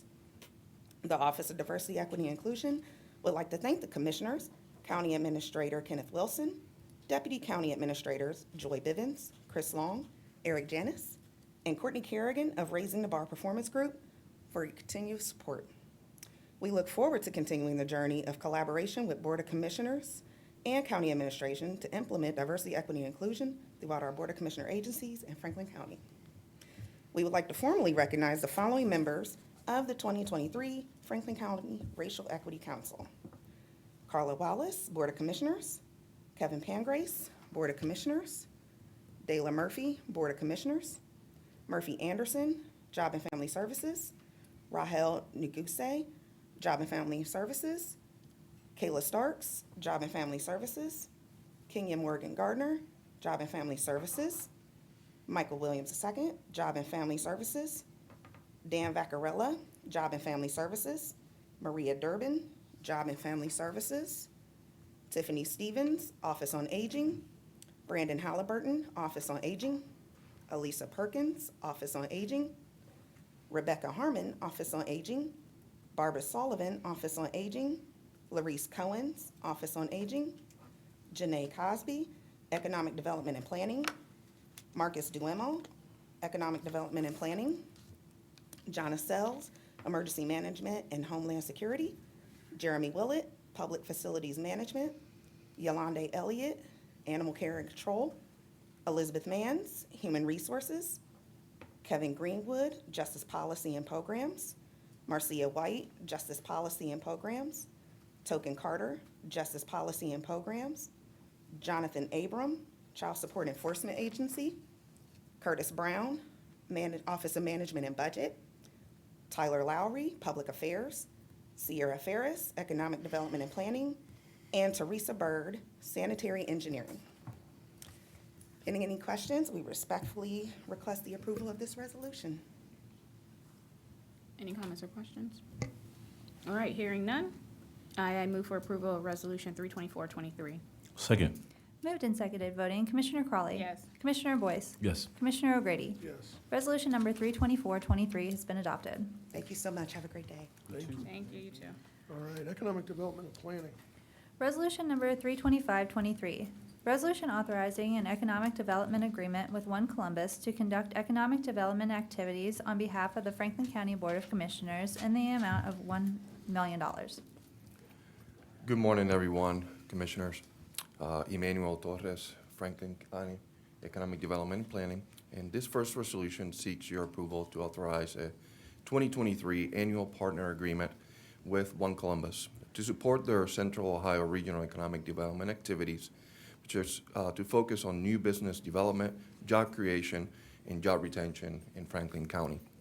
As part of this agreement, One Columbus will carry out the following initiatives that will generate economic opportunity, to maintain a proactive existing industry outreach program, promote and facilitate entrepreneurship, also increase the economic preparedness of Franklin County. As a result of all of these initiatives and activities, it is anticipated Franklin County will benefit from the creation of roughly 2,500 jobs. While we don't have Kenny McDonald today with us, we do have Executive VP and General Manager Mark Patton, as well as Chief Financial Officer Sean Grant. And I'd like to ask them to come forward and share some remarks. After so, if you have any additional questions, we'll be happy to answer those. And pending those, we would respectfully request the approval of this resolution. Gentlemen? Pleasure to be with you all this morning. On behalf of us, we'd just like to celebrate last year was an absolute record year for all of our metrics. Intel gets a lot of credit, but if you even back those numbers out, we still had a record year of creating 8,700 jobs last year in the region, attracting $21 billion in capital investment, and creating $804 million in new payroll. Of course, most of that is yet to come because those are project announcement and those jobs are yet to land. But we'd very much like to thank the commissioners, county administration, certainly Jim for all the great support. We're looking forward for another great year and be happy to take questions. Sean will probably answer the questions, but I'm happy to be here. Sorry. Go ahead. Oh, I got you. You don't have any questions, do you? Commissioner? I don't have any. Well, we appreciate the partnership. We appreciate all the work that we've been able to do together over the years.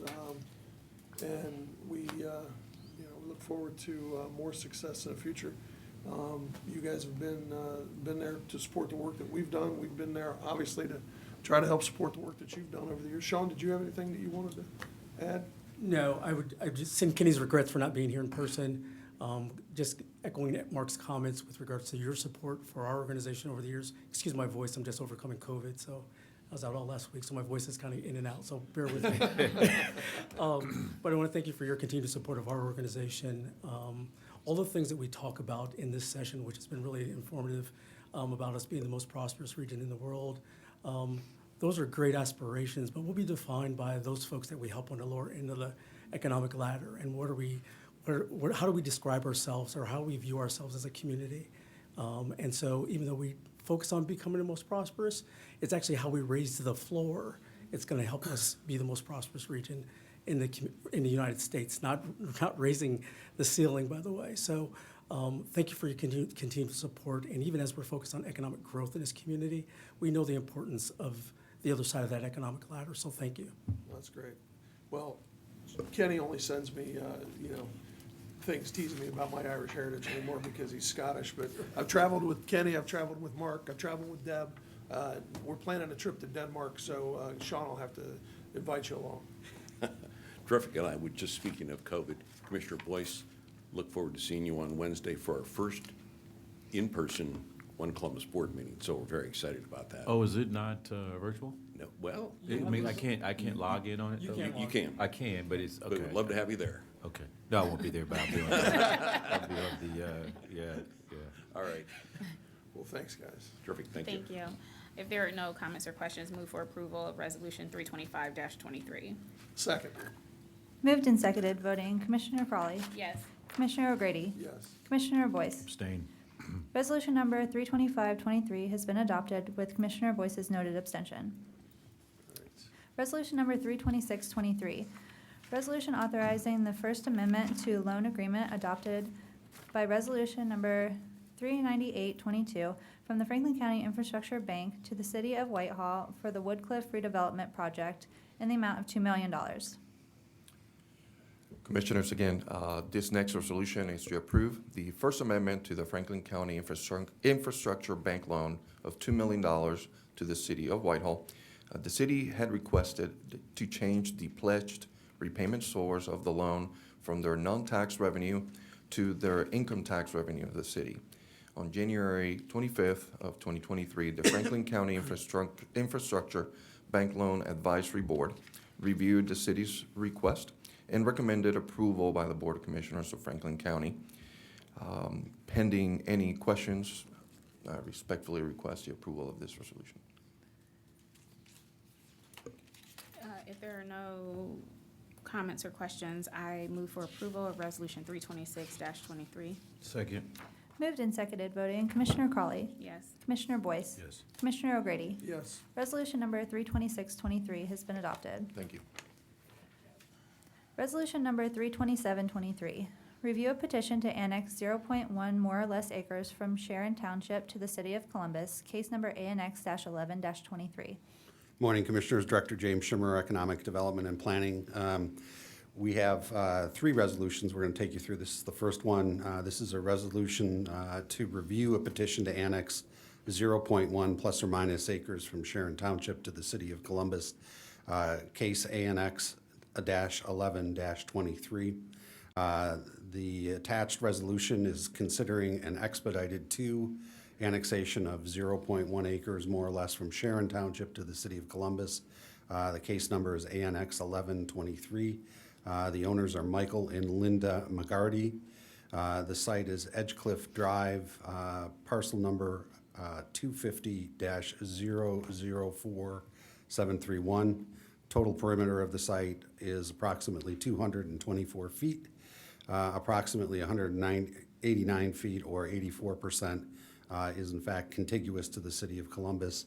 Our analysis is that the applicant has in fact met all the statutory requirements outlined in section 709.021 of the Ohio Revised Code. The applicant has provided proof of notification and timeline, and has provided an ordinance from the City of Columbus identifying the services that will be provided once the annexation has been approved, and the statement regarding possible incompatible land uses in the zoning buffer. Ordinance number 0806-2023 was passed by the City of Columbus on April 3rd. Our recommendation, pending any questions, would be approval of this annexation.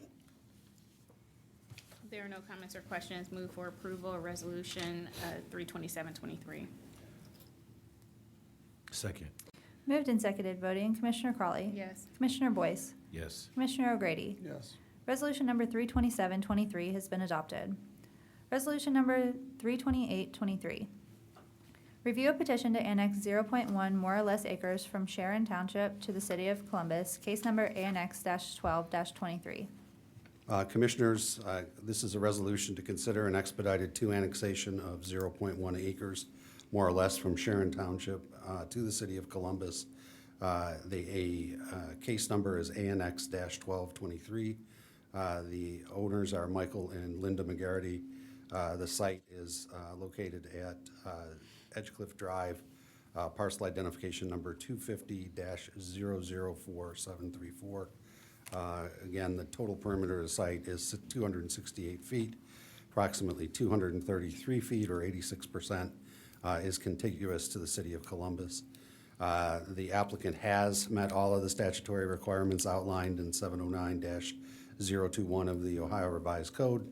The applicant has provided proof of notification and a timeline, and has provided an ordinance for the City of Columbus identifying the services that will be provided once the annexation has been approved, and the statement regarding possible incompatible land uses and zoning buffer. Ordinance number 0808-2023 was passed by the City of Columbus on April 3rd, 2023. Pending any questions, I would ask for your approval of this resolution. If there are no comments or questions, move for approval of Resolution 32823. Second. Moved and seconded, voting Commissioner Crawley. Yes. Commissioner Boyce. Yes. Commissioner O'Grady. Yes. Resolution number 32823 has been adopted. Resolution number 32923, review a petition to annex 62.6 more or less acres from Plain Township to the City of New Albany, case number ANX-17-23. Commissioners, this is a resolution to consider an expedited annexation of 62.6 acres more or less from Plain Township to the city of New Albany. The petition number is ANX 17-23. The owners are MBJ Holdings and Stephen Majorski. The site is located at 5708 Babbitt Road, 5760 Babbitt Road, 5782 Babbitt Road, and Babbitt Road, parcel identification number 220-000446. The agent is Aaron Underhill of Underhill and Hodge. Additionally, the total perimeter site is 7,551.36 feet, sorry, not square feet, but feet. Approximately 2,379.21 or 31.5% is contiguous to the city of New Albany. The applicant has met all of the statutory requirements outlined in 709.022 of the Ohio Revised Code. The applicant has provided a copy of the annexation agreement between Plain Township and the city of New Albany. Pending any questions, would ask for your approval of this annexation. If there are no comments or questions, move for approval of Resolution 329-23. Second. Moved and seconded, voting Commissioner Crawley. Yes. Commissioner Boyce. Yes. Commissioner O'Grady. Yes. Resolution number 329-23 has been adopted. Thank you, Commissioners. Resolution number 330-23. Resolution authorizing the Board of Franklin County Commissioners to sign the attached discharge of mortgage instrument for Susan E. Crocker at 1161 Richter Road, Township of Franklin, Ohio, 43223. Good morning. I'm Julissa Tedo Shalom, Executive Assistant for EDP. My first resolution is for Ms. Susan E. Crocker. She received on November 12, 2019 from Franklin County a home loan for $16,473.60 on real estate, commonly known as 1161 Richard Road, Township of Franklin, Ohio. The requirements of the housing loan have been satisfied, and I respectfully request the approval of the discharge of mortgage on this property. Thank you. If there are no comments or questions, move for approval of Resolution 330-23. Second. Moved and seconded, voting Commissioner Crawley. Yes. Commissioner Boyce. Yes. Commissioner O'Grady. Yes. Resolution number 330-23 has been adopted. Resolution number 331-23. Resolution authorizing the Board of Franklin County Commissioners to sign the attached discharge of mortgage instrument for Rebecca L. Lucas at 7292 Sabre Avenue, Reynoldsburg, Ohio, 43068. Ms. Lucas received on January 30, 2006 from Franklin County a home loan for $4,333.60 on real estate, commonly known as 7292 Sabre Avenue, Reynoldsburg, Ohio. All the requirements of the housing loan have been satisfied, and I respectfully request the approval of the discharge of mortgage on this property. If there are no comments or questions, move for approval of Resolution 331-23. Second. Moved and seconded, voting Commissioner Crawley. Yes. Commissioner Boyce. Yes. Commissioner O'Grady. Yes. Resolution number 331-23 has been adopted. Resolution number 332-23. Resolution authorizing the Board of Franklin County Commissioners to sign the attached discharge of mortgage instrument for Alma Schott at 3553 Brookside Boulevard, Township of Franklin, Ohio, 43204. Alma Schott received on January 6, 2021 from Franklin County a home loan for $16,106.40 on real estate, commonly known as 3553 Brookside Boulevard, Township of Franklin, Ohio. The requirements of the housing loan have been satisfied, the property tax are paid and current, and I respectfully request the approval of the discharge of mortgage on this property. Thank you. If there are no comments or questions, move for approval of Resolution 332-23. Second. Moved and seconded, voting Commissioner Crawley. Yes. Commissioner Boyce. Yes. Commissioner O'Grady. Yes. Resolution number 332-23 has been adopted. Resolution number 333-23. Resolution authorizing the Board of Franklin County Commissioners to sign the attached discharge of mortgage instrument for James Woodgard at 3849 Armouth Avenue, Township of Mifflin, Ohio, 43219. James Woodgard received on October 24, 2006 from Franklin County a home loan for $1,410 on real estate, commonly known as 3849 Armouth Avenue, Township of Mifflin, Ohio. The requirements of the housing loan have been satisfied, the property tax Taxes are paid and current, and I respectfully request the approval of the discharge of mortgage on this property. If there are no comments or questions, move for approval of Resolution 333-23. Second. Moved and seconded, voting Commissioner Crawley. Yes. Commissioner Boyce. Yes. Commissioner O'Grady. Yes, Resolution number 333-23 has been adopted. Thank you. thank you. Thank you. All right, Job and Family Services. Resolution number 334-23. Resolution authorizing the Franklin County Department of Job and Family Services Director to enter into an agreement with the United Way of Central Ohio to provide online procurement support through the EC Impact platform. Good morning, Commissioners. Vivian Turner, Chief Administrator. EC Impact is an online grant management platform, and through the proposed collaboration, the United Way will administer the release of requests for proposals on behalf of our agency. This includes creating forms and workflows in the platform, granting access to interested bidders, as well as the proposed evaluation process. Although I want to emphasize our agency, community stakeholders, and staff will remain the evaluators and score all proposals independently. The United Way will provide these services at a cost of not to exceed $6,000 per project procurement, and the resolution also permits the director to enter into any future amendments to this agreement. And pending any questions, we request your approval of this resolution. If there are no comments or questions, move for approval of Resolution 334-23. Second. Moved and seconded, voting Commissioner Crawley. Yes. Commissioner Boyce. Yes. Commissioner O'Grady. Yes, Resolution number 334-23 has been adopted. Resolution number 335-23. Resolution approving a service agreement extension with Credible Mind Incorporated for a digital behavioral health platform that connects residents to online mental health and wellness information and resources in the amount of $43,000. Studies have shown that as many as 75% of people feel more comfortable taking a self-paced approach in addressing their mental health issues. The stigma associated with mental illness likely plays a role in this. But regardless, we recognize that our community is in the midst of a mental and behavioral health crisis as well, which has only been exacerbated by the COVID-19 pandemic. We need to meet people where they are, and that's where the Credible Minds platform comes in. The platform allows Franklin County families to search for information and resources on over 200 emotional and mental health topics.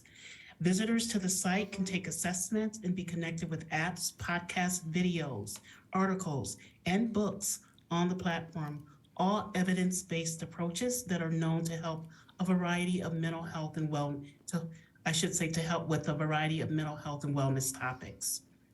It also provides us with access to an array of analytical data to track different trends in platform utilization while protecting all of the personal identifying information of the users.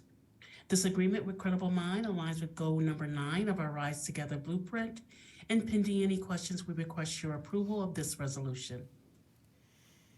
Thanks. If there are no comments or questions, move for approval of Resolution 335-23. Second. Moved and seconded, voting Commissioner Crawley. Yes. Commissioner Boyce. Yes. Commissioner O'Grady. yes, Resolution number 335-23 has been adopted. Resolution number 336-23. Resolution approving a COVID-19 recovery grant subaward agreement with Ethiopian Tewahedo Social Services for family and school engagement services in the amount of $80,000. Commissioners, through the use of bilingual liaisons, the Ethiopian Tewahedo Social Services Agency, also known as ETSS, will provide outreach services to parents and guardians of students experiencing challenges in the classroom, anything ranging from language skills or digital literacy to attendance and other concerns identified by school personnel. ETSS will conduct both home visits and whole virtual information sessions. Their program liaisons will work with parents and guardians of referred students to offer translation assistance when needed. They will also offer support and practical guidance for parents or guardians on how to effectively communicate with teachers and school staff, how to address and resolve concerns, and provide assistance to help them navigate the school system. Liaisons will also work in collaboration with school administrators to engage parents or guardians of students who are not attending school. and connect them with community resources to enhance their academic outcomes.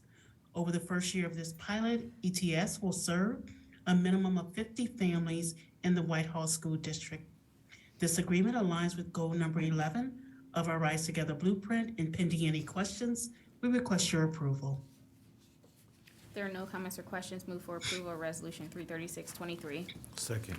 Moved and seconded, voting Commissioner Crawley. Yes. Commissioner Boyce. Yes. Commissioner O'Grady. Yes. Resolution number 33623 has been adopted.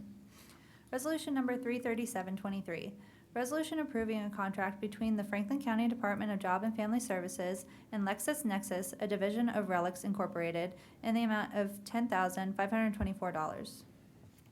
Commissioners, this last resolution allows agency staff to use LexisNexis to research case law and statutes, as well as search public records for fraud cases and to locate individuals. The terms of this contract is 36 months. It's effective April 1st, 2023 through March 31st, 2026. And pending any questions, we request your approval of this resolution. Thank you. If there are no comments or questions, move for approval of Resolution 33723. Second. Moved and seconded, voting Commissioner Crawley. Yes. Commissioner Boyce. Yes. Commissioner O'Grady. Yes. Resolution number 33723 has been adopted. Thank you, Commissioners, and have a wonderful Tuesday. You too. Thank you. Thank you, Vivian. Justice Policy and Programs. Resolution number 33823, resolution authorizing a sub-grant award with the TAP Ohio to provide community-based services for individuals diverted from the prison system and/or at high risk for future criminal justice involvement through the FY 2022 to 2023 Targeted Community Alternatives to Prison Grant Program in the amount of $50,000. Good morning, Commissioners. Courtney Benner, Grant Specialist with the Office of Justice Policy and Programs. This first resolution requests your approval of a sub-grant award with TAP Ohio to support their training advancement placement project designed to provide employment and reentry services for restored citizens in Franklin County. This program will provide services that help train and place our residents in meaningful work opportunities while simultaneously working through their individual basic needs, including transportation, food, housing, and childcare.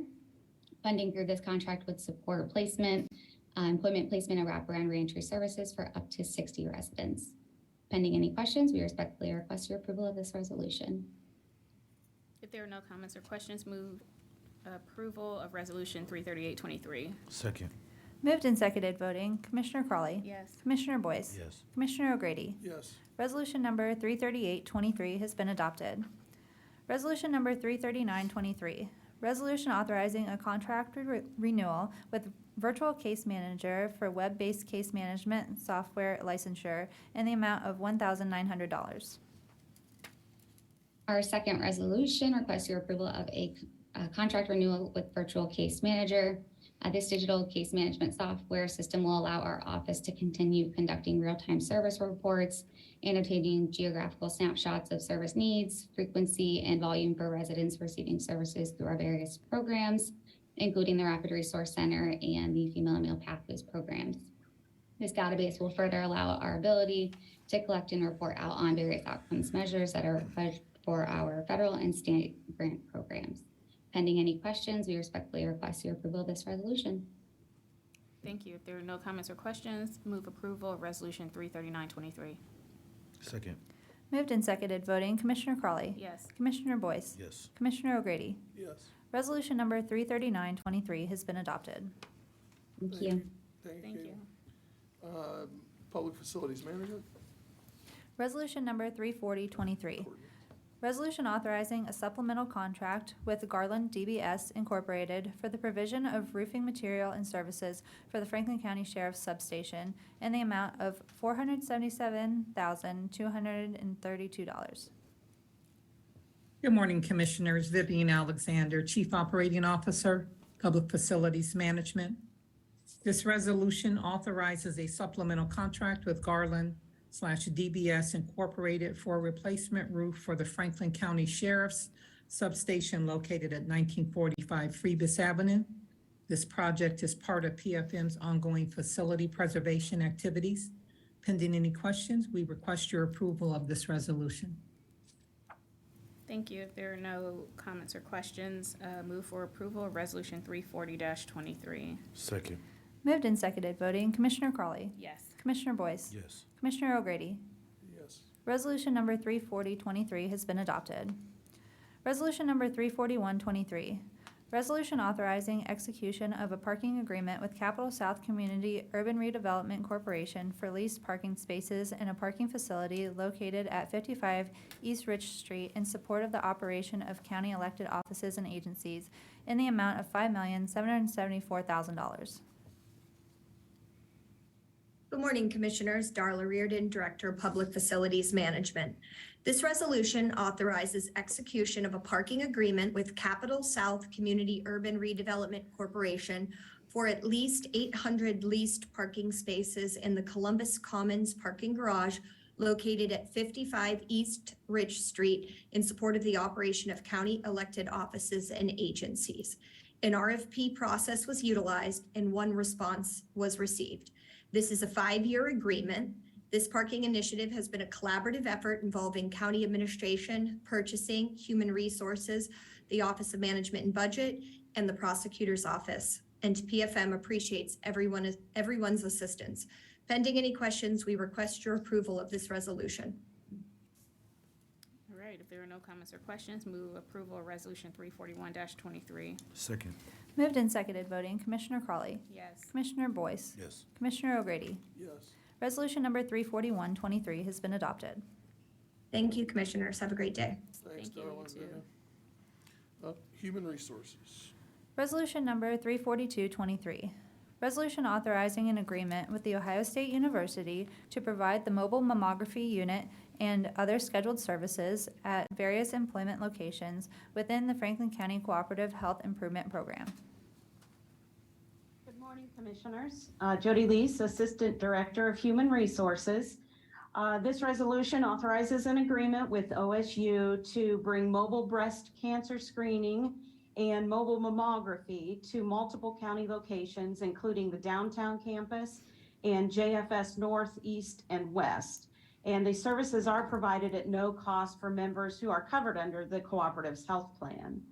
So pending any questions, I request approval of this resolution. I do just have a comment. It's still National Minority Health Month.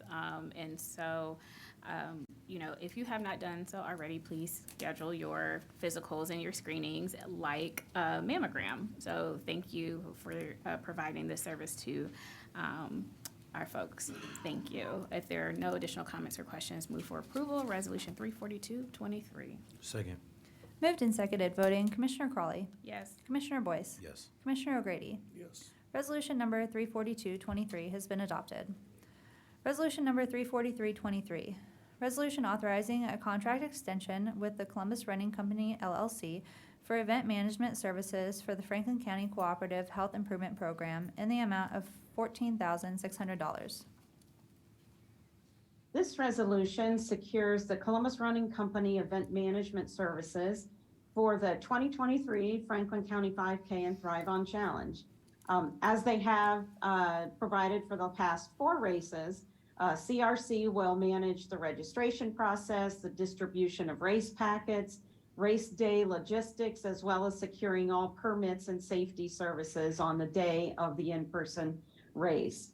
The 2023 in-person event is scheduled for Sunday, October 8th, and will be back at Wolf Park. Thrive On hopes to offer flu vaccinations again this year, as well as have the Cancer Bridge mobile kitchen on site with their healthy smoothie concoction that they come up with every year. And the virtual option will be completed between October 8th and October 18th. So if someone cannot join us at Wolf Park on the 8th, they can certainly complete their 5K on their own time between those dates. And to promote a more environmentally conscious event, again, this year, race swag will be optional based upon the racer's preference. So pending any questions, I asked for approval of this resolution as well. If there are no comments or questions, move for approval of Resolution 343-23. Second. Moved and seconded, voting Commissioner Crawley. Yes. Commissioner Boyce. Yes. Commissioner O'Grady. Yes. Resolution number 34323 has been adopted. Thank you. Thanks, Jody. Thank you. Purchasing Department. Resolution number 34423, resolution approving purchases for various Franklin County agencies in the amount of $4,419,402.62. Good morning, Commissioners. Megan Perry Ballinier, Director of Purchasing. I'll be presenting our resolution this morning with Tamika Bumper, Economic Equity Administrator for the Office of Diversity, Equity, and Inclusion. Before we begin, if I may, I'd like to introduce our newest purchasing team member, Joe Gregory, who I'm very happy to say is on board with us and serving in a new position of a Compliance Program Manager. And Joe will be responsible for managing internal controls and procedures related to procurement activities and programs. So, Joe, would you like to say a few words? I'll keep it short and say thank you for letting me speak for a moment. I appreciate the commissioners and administration letting us speak today. With regards to my background in operational excellence, contingency planning, and record management, compliance is a natural fit with decades of experience in it. And I look forward to working with the team and bringing it all to here so we can make some adjustments as required. Thank you. Welcome. Thank you. Welcome aboard.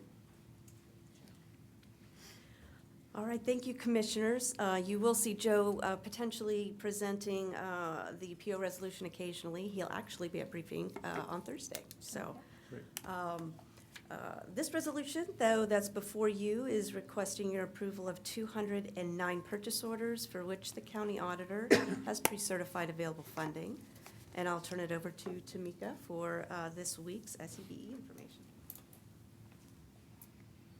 Good morning again. Good morning. Good morning. Director Perry Ballinier is asking for approval for 34 purchase orders, sorry, guys. 3% are going to be awarded to minority-owned enterprises. 2% is going to small business enterprises and 11% to women business enterprises. Once approved, 8 agencies have provided opportunities for equity and inclusion to small businesses.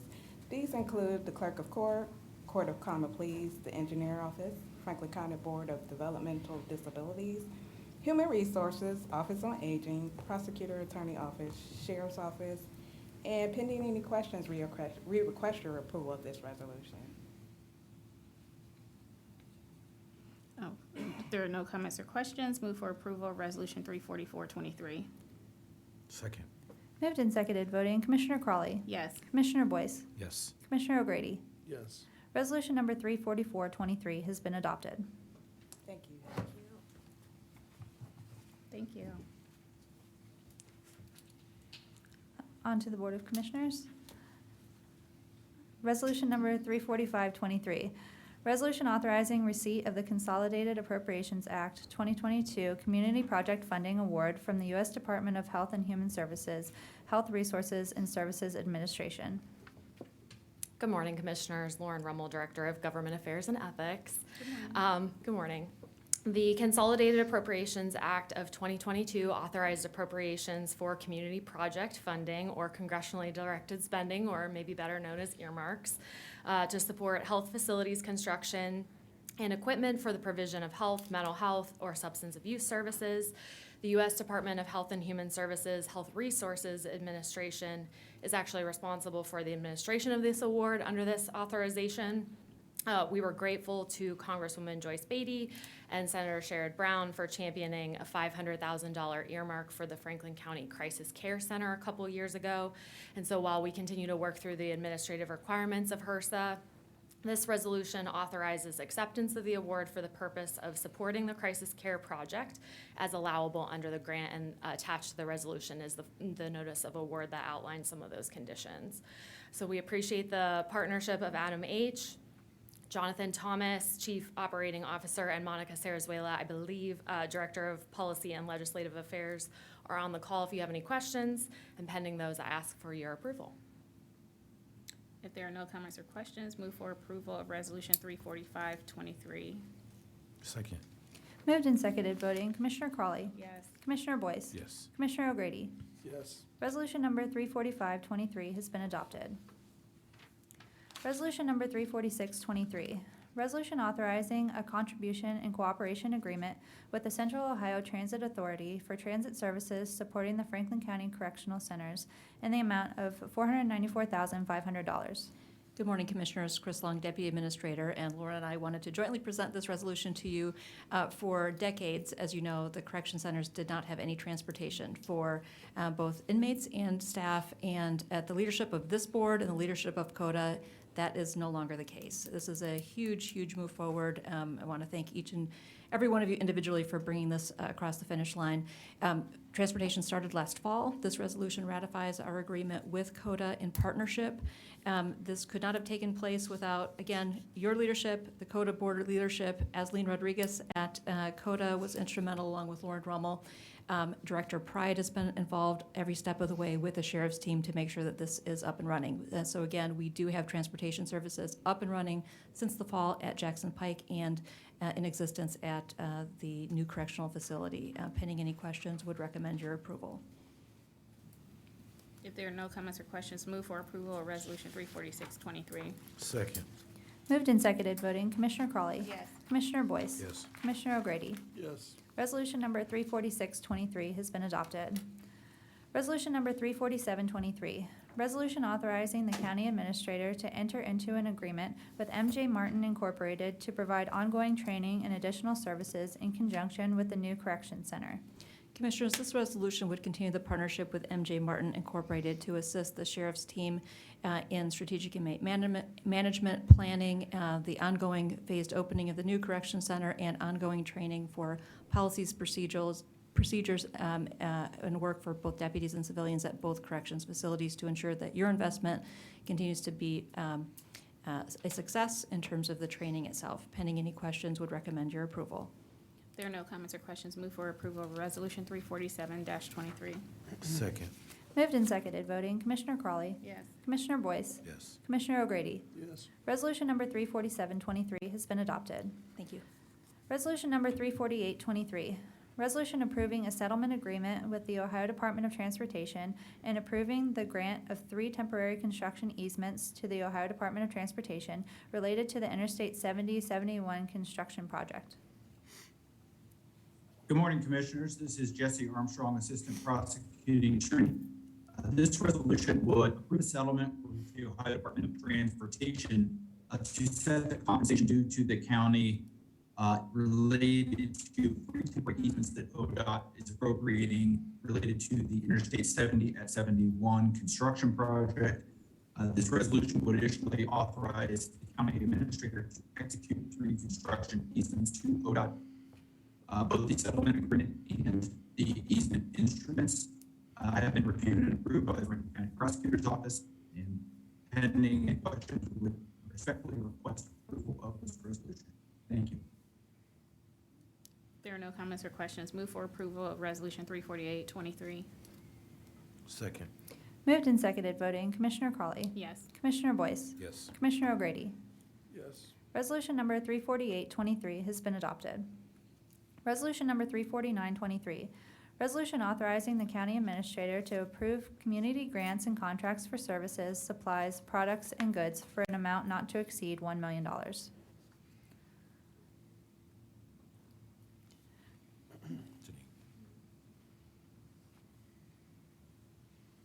Commissioners, Chris Long, Deputy County Administrator. The next resolution would reauthorize the resolution approving or allowing the county administrator to approve community grants and contracts in an amount not to exceed $1 million. This has only been utilized one time in the prior time frame, and that is delineated in the resolution itself. Pending any questions, would recommend your approval. Mr. President, may I ask a question? Please. Has it always said community grants? I thought it was just contracts. Let me Or defer are they to contracts? Because I thought the purpose was, if I remember correctly, was that if we needed to act quickly or move quickly on a contract or some Right. sort, but community grants is also part of Let me that? defer to Janine Hummer. Let me first address Janine Hummer, First Assistant Chief Counsel for G. Gary Tyak, Prosecuting Attorney. First of all, to answer the question of whether or not it's always stated community grants, it has. This is just a republishing of the same resolution. If you recall, the one time we ended up using this was for a community grant that needed emergency funding, an amendment, and that was the Community Shelter Board. So it worked for a matter that was very eminent and needed due to the Sawyer issue. Thank you for that clarification. I'll just add too that I appreciate the administrator using a high level of discretion when deploying that authority. You know, as I shared before, I generally am not enthusiastic about these type of abdication of our own authority. However, for the public understands, there are scenarios where, like with Sawyer Tower, where we need to act quickly, and sometimes it just doesn't work out that we can, with public notice and all the things that we have to do in order to be responsive. Sometimes there are scenarios, but I will just again reiterate that this should be used as least as possible. And I don't want to speak for my colleagues. I think they agree with that, but it just should be used as least as possible. And I will just add, I don't want to ever codify this, because I think this is something that we should do every year. We happen to have an administrator that uses a very high degree of discretion with this, and I appreciate that from him, but he won't always be here, and we don't want to give up that authority. So I appreciate your discretion, but I just always feel compelled to state that on the record. And we appreciate that. I want to also add that it does have the sunset provision in there, in the resolution that is in front of you. And I will say, and attest to it, because there have been situations where we have reached out to the county administrator requesting emergency authority based on circumstances, and he has said no. So he does utilize that discretion in a way that meets the commissioner's objectives and goals, that this is truly for emergency measures where there is no other choice, and he has exercised that, and I personally have experienced it. I agree, Yeah, he's done well. Commissioners, Commissioner Boyce, President O'Grady, Commissioner Crawley, I don't see this authority as a convenience tool.